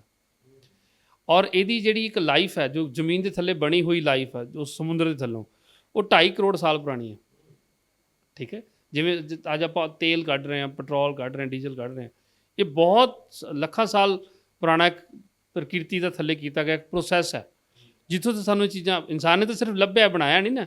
ਉਸੇ ਹੀ ਪ੍ਰਕਿਰਤੀ ਦੀ ਜਿਹੜੀ ਇੱਕ ਦੇਣ ਹੈ, ਜਿਹਨੂੰ ਆਪਾਂ ਮੈਗਨੀਸ਼ੀਅਮ ਕਹਿ ਰਹੇ ਹੈਗੇ ਆਇਨਿਕ ਫਾਰਮ ਦੇ ਵਿੱਚ, ਇਹਨੂੰ ਪ੍ਰਕਿਰਤੀ ਨੇ ਬਣਾਇਆ। ਉੱਥੋਂ ਇੱਕ ਕ੍ਰਿਸਟਲ ਫਾਰਮ 'ਚ ਨਿਕਲਦਾ, ਉਸ ਤੋਂ ਬਾਅਦ ਇਹਨੂੰ ਡਿਲੂਟ ਕਰਕੇ ਲਿਕੁਇਡ ਫਾਰਮ ਦੇ ਵਿੱਚ ਬਣ ਜਾਂਦਾ ਆਪਣੇ ਆਪ, ਦੈਨ ਫਿਰ ਇਹਨੂੰ ਆਪਾਂ ਦਿੰਦੇ ਹਾਂ। ਤਾਂ ਉਹਦੇ ਵਿੱਚ ਮੈਗਨੇਟ ਐਨਰਜੀ ਆਲਰੇਡੀ ਇਨਵੋਲਵ ਹੈ, ਕਿਉਂਕਿ ਬਹੁਤ ਲੰਬਾ ਟਾਈਮ ਇਹ ਥੱਲੇ ਤਿਆਰ ਹੋਈ ਆ। ਤਾਂ ਇਹਨੂੰ ਵੀ ਅਸੀਂ ਸਪਾਈਨਲ ਕੋਰਡ 'ਤੇ ਅਪਲਾਈ ਕਰਨ ਲਈ ਦਿੰਦੇ ਹਾਂ, ਨੱਕ 'ਚ ਪਾਉਣ ਲਈ ਦਿੰਦੇ ਹਾਂ, ਠੀਕ ਆ। ਔਰ ਮੱਥੇ 'ਤੇ ਵੀ, ਅੱਛਾ ਬਹੁਤ ਜਗ੍ਹਾ 'ਤੇ ਪੇਨ ਹੁੰਦੀ ਤਾਂ ਐਜ਼ ਏ ਪੇਨ ਕਿਲਰ, ਜਿਵੇਂ ਸਰਵਾਈਕਲ ਦੇ ਪੇਸ਼ੈਂਟ ਨੇ, ਉਹਨਾਂ ਨੂੰ ਅਸੀਂ ਰੀੜ੍ਹ ਦੀ ਹੱਡੀ 'ਤੇ ਅਪਲਾਈ ਕਰਨ ਲਈ ਵੀ ਦਿੰਦੇ ਹਾਂ, ਤਾਂ ਉਹਨਾਂ ਨੂੰ ਉੱਥੇ ਰਿਲੀਫ ਆ ਜਾਂਦਾ, ਠੀਕ ਹੈ। ਤਾਂ ਇਹਨੇ ਵੀ ਕੀ ਕੀਤਾ, ਇਹਨੇ ਵੀ ਨਰਵਸ ਤੰਤਰ ਦੇ ਸਿਗਨਲ ਬੈਸਟ ਕਰ ਦਿੱਤੇ। ਅੱਛਾ ਕਈ ਜਗ੍ਹਾ 'ਤੇ ਜਦੋਂ ਪੇਸ਼ੈਂਟ ਨੂੰ ਪੀਣਾ ਵੀ ਸ਼ੁਰੂ ਕਰਦੇ ਤਾਂ ਪੇਨ ਵੱਧਦੀ। ਪੇਨ ਕਿਉਂ ਵਧੀ? ਪੇਨ ਹੋ ਰਹੀ ਸੀ, ਬ੍ਰੇਨ ਨੂੰ ਸਿਗਨਲ ਨਹੀਂ ਜਾ ਰਿਹਾ ਸੀ, ਤੇ ਇਹਨੇ ਸਿਗਨਲ ਸਮੂਥ ਕਰਤੇ, ਪੇਨ ਉਹ ਕਹਿੰਦਾ ਮੈਨੂੰ ਪੇਨ ਹੋਣ ਲੱਗ ਪਈ। ਪੇਨ ਤਾਂ ਪਹਿਲਾਂ ਵੀ ਹੋ ਰਹੀ ਸੀ, ਠੀਕ ਹੈ। ਅੱਛਾ, ਪਿਆਸ ਨਾ ਲੱਗਣਾ, ਭੁੱਖ ਨਾ ਮਹਿਸੂਸ ਹੋਣਾ, ਇਹ ਵੀ ਨਰਵਸ ਤੰਤਰ ਦਾ ਹੀ ਪਾਰਟ ਹੈ, ਡਿਸਆਰਡਰ ਦਾ ਪਾਰਟ ਹੈਗਾ, ਠੀਕ ਹੈ। ਤਾਂ ਉੱਥੇ ਜਦੋਂ ਇਹਨਾਂ ਚੀਜ਼ਾਂ ਨੂੰ ਪੇਸ਼ੈਂਟ ਲੈਣਾ ਸ਼ੁਰੂ ਕਰ ਦਿੰਦੇ ਨੇ ਤਾਂ ਉਹ ਕਹਿੰਦੇ ਡਾਕਟਰ ਸਾਹਿਬ ਮੇਰੇ ਹੁਣ ਅੱਗੇ ਨੂੰ ਪਿਆਸ ਵੱਧ ਗਈ, ਮੂੰਹ ਸੁੱਕਦਾ। ਪਿਆਸ ਤਾਂ ਪਹਿਲਾਂ ਵੀ ਲੱਗ ਰਹੀ ਸੀ, ਸਿਗਨਲ ਨਹੀਂ ਆ ਰਿਹਾ ਸੀ। ਕਿਉਂ? ਬਹੁਤ ਕੁਝ ਅੰਦਰ ਚਲਾ ਗਿਆ, antibiotic, painkiller, number of anti allergic, ਪਤਾ ਨਹੀਂ ਜੋ ਬਹੁਤ ਕੁਝ ਚਲੇ ਜਾਂਦਾ। ਉਹਦੇ ਨਾਲ ਬਹੁਤ ਸਾਰੀਆਂ ਸੈਂਸ ਜਿਹੜੀਆਂ ਸਾਡੀਆਂ ਰੁਕ ਜਾਂਦੀਆਂ ਨੇ। ਤਾਂ ਜਦੋਂ ਅਸੀਂ ਕੁਝ ਨੈਚੁਰਲ ਦਿੰਦੇ ਹਾਂ ਤਾਂ ਬਾਡੀ ਉਹਦੀ ਭੁੱਖੀ ਬੈਠੀ ਹੁੰਦੀ ਹੈ, ਪਿਆਸੀ ਬੈਠੀ ਹੁੰਦੀ ਹੈ। ਕੁਝ ਵੀ ਨੈਚੁਰਲ ਹੁੰਦਾ ਬਾਡੀ ਨੂੰ ਬਹੁਤ ਜਲਦੀ ਅਬਜ਼ੌਰਬ ਕਰ ਲੈਂਦੀ ਹੈ, ਫਿਰ ਉਹ 'ਤੇ ਵਰਕ ਛੇਤੀ ਕਰਦੀ ਹੈ। ਹਾਂ, ਤਾਂ ਸੋ ਅਸੀਂ ਇੱਕ ਚੀਜ਼ ਕਹਿੰਦੇ ਵੀ ਹੁੰਦੇ ਹਾਂ ਕਿ ਇਹਦਾ ਅਸੀਂ ਜੋ ਦੇ ਰਹੇ ਹਾਂ ਉਹਦੇ ਨਾਲ ਇੰਨੇ ਅੱਛੇ ਰਿਜ਼ਲਟ ਜੇ ਲੋਕਾਂ ਨੂੰ ਆ ਰਹੇ, ਤੇ ਇਹਦਾ ਮਤਲਬ ਇਹ ਨਹੀਂ ਕਿ ਖਾਲੀ ਸਾਡੀ ਰੈਮਡੀਜ਼ ਹੀ ਅੱਛੀ ਹੈ। ਉਹਦਾ ਦੂਸਰਾ ਮਤਲਬ ਇਹ ਵੀ ਹੈਗਾ ਕਿ ਸਾਡਾ ਸਰੀਰ ਹੀ ਬਹੁਤ ਭੁੱਖਾ ਸੀ ਉਹਨਾਂ ਚੀਜ਼ਾਂ ਦਾ, ਕਿ ਇਹੀ ਕਾਰਨ ਸੀ ਕਿ ਜਿਵੇਂ ਨੈਚੁਰਲ ਚੀਜ਼ ਉਹਨੂੰ ਨੈਚੁਰਲ ਤਾਂ ਮਿਲ ਹੀ ਨਹੀਂ ਰਿਹਾ ਸੀ। ਅਸੀਂ ਠੀਕ ਹੋਣ ਲਈ ਦਵਾਈ ਵੀ ਖਾ ਰਹੇ ਸੀ, ਉਹ ਵੀ ਕੈਮੀਕਲ। ਪਿਆਸ ਬੁਝਾਉਣ ਲਈ ਪਾਣੀ ਵੀ ਪੀ ਰਹੇ ਸੀ, ਉਹ ਵੀ ਐਸਿਡਿਕ, ਠੀਕ ਹੈ। ਖਾਣਾ ਭੁੱਖ ਮਿਟਾਉਣ ਲਈ ਖਾਣਾ ਖਾ ਰਹੇ ਸੀ, ਉਹ ਵੀ ਐਸਿਡਿਕ, ਠੀਕ ਹੈ। ਜਿਹਦਾ ਸਰੀਰ ਨੂੰ ਕੁਝ ਮਿਲਣਾ ਹੀ ਨਹੀਂ ਸੀ, ਉਲਟਾ ਜਿੰਨੀ ਕੁ ਐਨਰਜੀ ਉਹ ਵੀ ਯੂਜ਼ ਹੋਣੀ ਸੀ। ਸਾਡੇ ਕੋਲ ਜਿੰਦਾ ਰਹਿਣ ਦੀ ਜਿੰਨੀ ਕੁ ਵੀ ਐਨਰਜੀ ਸੀ ਉਹ ਹਵਾ ਦੇ ਥਰੂ ਹੀ ਚੱਲ ਰਹੀ ਸੀ।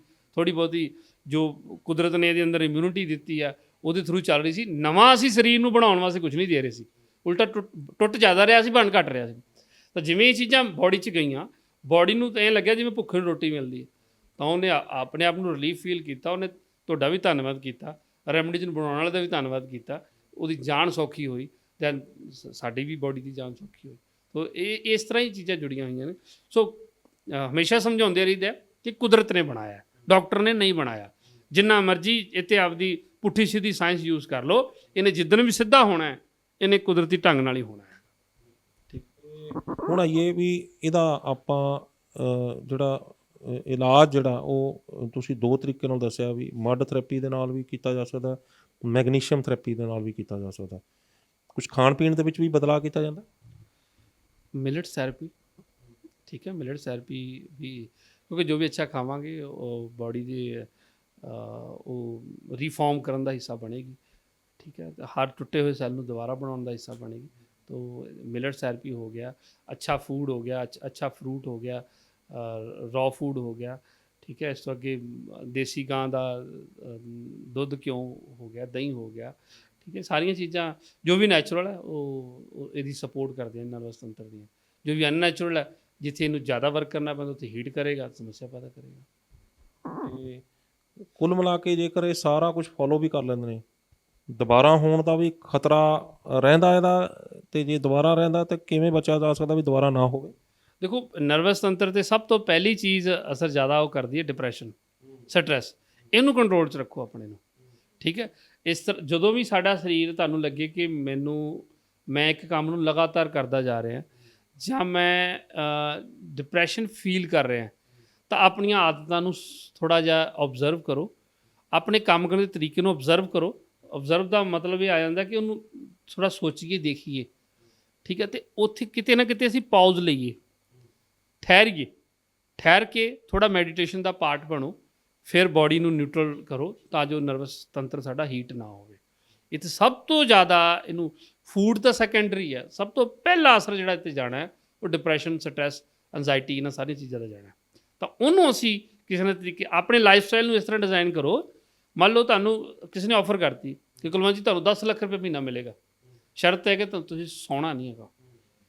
ਤਾਂ ਹੋ ਸਕਦਾ ਕਿ ਉੱਥੇ ਆਪਾਂ 10 ਲੱਖ ਲਈ ਹਾਂ ਵੀ ਕਰ ਦਈਏ ਕਿਉਂਕਿ ਮੋਟੀਵੇਸ਼ਨ 10 ਲੱਖ ਹੋਏਗੀ, ਠੀਕ ਹੈ। ਬਟ ਸੌਣਾ ਨਹੀਂ ਮਿਲੇਗਾ, ਉਹ ਸੋਚਣਾ ਕੁਲਵੰਤ ਜੀ ਦੀ ਜ਼ਿੰਮੇਵਾਰੀ ਸੀ, ਨਾ ਕਿ ਜਿਹਨੇ 10 ਲੱਖ ਦੇਣਾ ਉਹਦੀ ਜ਼ਿੰਮੇਵਾਰੀ ਸੀ, ਠੀਕ ਹੈ। ਤਾਂ ਇਸੇ ਤਰ੍ਹਾਂ ਅਸੀਂ ਬਹੁਤ ਜਗ੍ਹਾ 'ਤੇ ਕੰਪਰੋਮਾਈਜ਼ ਕਰਕੇ ਚੱਲ ਰਹੇ ਹੈਗੇ ਹਾਂ, ਓਵਰਵਰਕ 'ਚ ਹੈਗੇ ਹਾਂ, ਠੀਕ ਹੈ। ਜੇ ਸਾਨੂੰ ਕਿਤੋਂ 2-2.5 ਲੱਖ ਰੁਪਇਆ ਤੁਸੀਂ ਅਰਨ ਕਰ ਰਹੇ ਹੋ, ਮੈਂ ਕਹਿੰਦਾ 10,000 ਵੀ ਅਰਨ ਕਰ ਰਹੇ ਹੋ, ਲੇਕਿਨ ਉਹਦੇ ਲਈ ਸਾਨੂੰ ਸੋਚਣਾ ਪਏਗਾ ਕਿ ਮੇਰਾ ਜੀਵਨ ਲਾਈਫ ਸਟਾਈਲ ਕਿਸ ਤਰ੍ਹਾਂ ਦਾ ਹੈਗਾ। ਕਿ ਉਹ ਜਿਹੜੀ 10,000 ਦੀ ਮੋਟੀਵੇਸ਼ਨ ਨਾਲ ਅਸੀਂ ਕੰਮ ਵੀ ਕਰ ਰਹੇ ਹਾਂ, ਅਤੇ ਜੇ ਉਹ 10,000 ਦਾ ਕੱਲ੍ਹ ਨੂੰ 20,000 ਸਰੀਰ 'ਤੇ ਲਗਾਉਣਾ ਪੈ ਗਿਆ ਤਾਂ ਆਨਸਰ ਜਿਹੜਾ ਹੈਗਾ ਉਹ -10,000 'ਚ ਜਾਏਗਾ, ਠੀਕ ਹੈ। ਤਾਂ ਉਹਦਾ ਕੋਈ ਫਾਇਦਾ ਨਹੀਂ ਹੈਗਾ। ਸੋ ਇਸ ਕਰਕੇ ਲਾਈਫ ਸਟਾਈਲ ਨੂੰ ਥੋੜ੍ਹਾ ਇਸ ਤਰ੍ਹਾਂ ਦਾ ਡਿਜ਼ਾਈਨ ਕਰੀਏ ਕਿ ਸਾਡਾ ਨਰਵਸ ਤੰਤਰ ਹੈਲਦੀ ਰਹੇ ਅਤੇ ਸਾਨੂੰ 100 ਸਾਲ ਜਿੰਦਾ ਰੱਖਣ ਦੇ ਲਈ ਉਹ ਸਾਡਾ ਸਾਥ ਦਿੰਦਾ ਰਹੇ। ਤੁਹਾਡਾ ਨਿਊਜ਼ ਏਸ਼ੀਆ ਪੰਜਾਬੀ ਦੇ ਦਰਸ਼ਕਾਂ ਨੂੰ ਨਰਵਸ ਸਿਸਟਮ ਯਾਨੀ ਕਿ ਨਾੜੀ ਤੰਤਰ ਦੇ ਬਾਰੇ ਤੁਸੀਂ ਜਾਣਕਾਰੀ ਦਿੱਤੀ ਹੈ, ਬਹੁਤ ਬਹੁਤ ਧੰਨਵਾਦ। Thank you News Asia Punjabi channel ਦਾ ਔਰ ਸਾਰੇ ਦਰਸ਼ਕਾਂ ਦਾ ਆਸ਼ੀਰਵਾਦ ਤੇ ਪਿਆਰ ਬਣੇ ਰੱਖਣ ਲਈ ਬਹੁਤ ਬਹੁਤ ਧੰਨਵਾਦ। ਉਹ ਸਨ ਡਾਕਟਰ ਅਮਰ ਸਿੰਘ ਦੁਬਾਰਾ ਪੈਚ। ਸੋ ਇਹ ਸਨ ਡਾਕਟਰ ਵਰਿੰਦਰ ਸਿੰਘ ਭੁੱਲਰ, ਜਿਨ੍ਹਾਂ ਨੇ ਸਾਨੂੰ ਨਰਵਸ ਤੰਤਰ ਦੇ ਬਾਰੇ ਜਾਣਕਾਰੀ ਦਿੱਤੀ ਹੈ ਕਿ ਕਿਸ ਤਰੀਕੇ ਦੇ ਨਾਲ ਸਾਡਾ ਨਰਵਸ ਸਿਸਟਮ ਕੰਮ ਕਰਦਾ ਹੈ, ਨਰਵਸ ਸਿਸਟਮ ਦੇ ਵਿੱਚ ਕਿੱਥੇ ਕਿੱਥੇ ਖਰਾਬੀਆਂ ਆਉਂਦੀਆਂ ਨੇ, ਖਰਾਬੀਆਂ ਆਉਣ ਦੇ ਕੀ ਕਾਰਨ ਨੇ, ਅਤੇ ਜਦੋਂ ਨਰਵਸ ਸਿਸਟਮ ਦੇ ਵਿੱਚ ਖਰਾਬੀ ਆਉਂਦੀ ਹੈ ਅਤੇ ਉਦੋਂ ਸਰੀਰ ਦੇ ਵਿੱਚ ਕਿਸ ਤਰ੍ਹਾਂ ਦੇ ਬਦਲਾਅ ਆਉਂਦੇ ਨੇ, ਹੱਥ ਪੈਰ ਕਿਉਂ ਸੌਂਦੇ ਨੇ, ਬਾਡੀ ਦੇ ਅੰਦਰ ਹੋਰ ਕਿੱਥੇ ਕਿੱਥੇ ਵਿਕਾਰ ਪੈਦਾ ਹੁੰਦੇ ਨੇ, ਕਿਸ ਤਰ੍ਹਾਂ ਆਪਾਂ ਉਸ ਚੀਜ਼ ਤੋਂ ਬਚਿਆ ਜਾ ਸਕਦਾ ਹੈ, ਕਿਹੜੇ ਵਿਕਾਰ ਅਜਿਹੇ ਨੇ ਜਿਹੜੇ ਕਿ ਬਾਅਦ ਕਰੋਨਿਕਲ ਡਿਜ਼ੀਜ਼ ਜਿਹੜੀ ਬਹੁਤ ਖਤਰਨਾਕ ਜਿਹੜੀ ਆ ਉਹ ਬਿਮਾਰੀ ਬਣ ਕੇ ਸਾਹਮਣੇ ਆਉਂਦੀ ਹੈ, ਸਾਨੂੰ ਨਕਾਰਾ ਬਣਾ ਕੇ ਧਰ ਦਿੰਦੀ ਹੈ। ਇਹਦੇ ਜਿਹੜੇ ਨਰਵਸ ਸਿਸਟਮ ਦੇ ਰੋਗ ਹੁੰਦੇ ਨੇ, ਕਿਸ ਤਰੀਕੇ ਦੇ ਨਾਲ ਨਰਵਸ ਸਿਸਟਮ ਦੇ ਜਿਹੜੇ ਰੋਗ ਹੁੰਦੇ ਨੇ ਤਾਂ ਉਹਨਾਂ ਨੂੰ ਅਸੀਂ ਬੜੇ ਆਸਾਨ ਤਰੀਕਿਆਂ ਦੇ ਨਾਲ ਜਿਹੜਾ ਅਸੀਂ ਠੀਕ ਕਰ ਸਕਦੇ ਹਾਂ, ਜਿਹੜੇ ਕਿ ਹਸਪਤਾਲਾਂ ਦੇ ਅੰਦਰ ਜਿਹੜੇ ਜਾ ਕੇ ਵੱਡੇ ਵੱਡੇ ਲੈਵਲ ਦੇ ਉੱਤੇ ਮਤਲਬ ਬਹੁਤ ਵੱਡੇ ਲੈਵਲ ਦੇ ਉੱਤੇ ਜਿਹੜਾ ਬੰਦਾ ਖਰਚਾ ਕਰਦਾ, ਪੈਸਾ ਲਾਉਂਦਾ, ਪਰ ਇਹ ਰੋਗ ਜਿਹੜੇ ਫਿਰ ਵੀ ਠੀਕ ਨਹੀਂ ਹੁੰਦੇ, ਜਿਹੜੇ ਬੜੇ ਆਸਾਨੀ ਨਾਲ ਠੀਕ ਕੀਤੇ ਜਾ ਸਕਦੇ ਨੇ। ਅਤੇ ਸਭ ਤੋਂ ਅੰਤ ਦੇ ਵਿੱਚ ਇਹ ਹੈ ਕਿ ਕੀ ਅਜਿਹਾ ਕਰੀਏ ਜਿਹੜਾ ਇਹ ਨਰਵਸ ਸਿਸਟਮ ਦੇ ਰੋਗ ਜਿਹੜੇ ਸਾਨੂੰ ਵਾਰ-ਵਾਰ ਨਾ ਹੋਣ। ਸੋ ਤੁਹਾਨੂੰ ਇਹ ਗੱਲਬਾਤ ਕਿਵੇਂ ਲੱਗੀ, ਆਪਣੀ ਰਾਏ ਸਾਨੂੰ ਸਾਡੇ ਕਮੈਂਟ ਬਾਕਸ 'ਚ ਜ਼ਰੂਰ ਦੇਣਾ। ਜੇਕਰ ਵੀਡੀਓ ਵਧੀਆ ਲੱਗੀ ਹੈ ਤਾਂ ਇਸ ਨੂੰ ਲਾਈਕ ਅਤੇ ਸ਼ੇਅਰ ਜ਼ਰੂਰ ਕਰ ਦਿਓ, ਤਾਂ ਕਿ ਹੋ ਸਕਦਾ ਕਿ ਤੁਹਾਡੇ ਇੱਕ ਸ਼ੇਅਰ ਦੇ ਨਾਲ ਕਿਸੇ ਨਰਵਸ ਤੰਤਰ ਦੇ ਰੋਗੀ ਨੂੰ ਕੋਈ ਬਹੁਤ ਜ਼ਰੂਰਤਮੰਦ ਬੰਦਾ ਹੋਵੇ ਅਤੇ ਉਸ ਨੂੰ ਇਸ ਚੀਜ਼ ਦਾ ਫਾਇਦਾ ਹੋਵੇ। ਸਾਡੇ ਚੈਨਲ ਨੂੰ ਲਾਈਕ ਅਤੇ ਸਬਸਕ੍ਰਾਈਬ ਕਰਨਾ ਨਾ ਭੁੱਲਿਓ। ਅਗਲੀ ਵਾਰ ਫੇਰ ਹਾਜ਼ਰ ਹੋਵਾਂਗੇ ਇੱਕ ਨਵੇਂ ਮੁੱਦੇ, ਇੱਕ ਨਵੇਂ ਮਹਿਮਾਨ ਦੇ ਨਾਲ। ਉਦੋਂ ਤੱਕ ਮੈਨੂੰ ਦਿਓ ਇਜਾਜ਼ਤ। ਧੰਨਵਾਦ।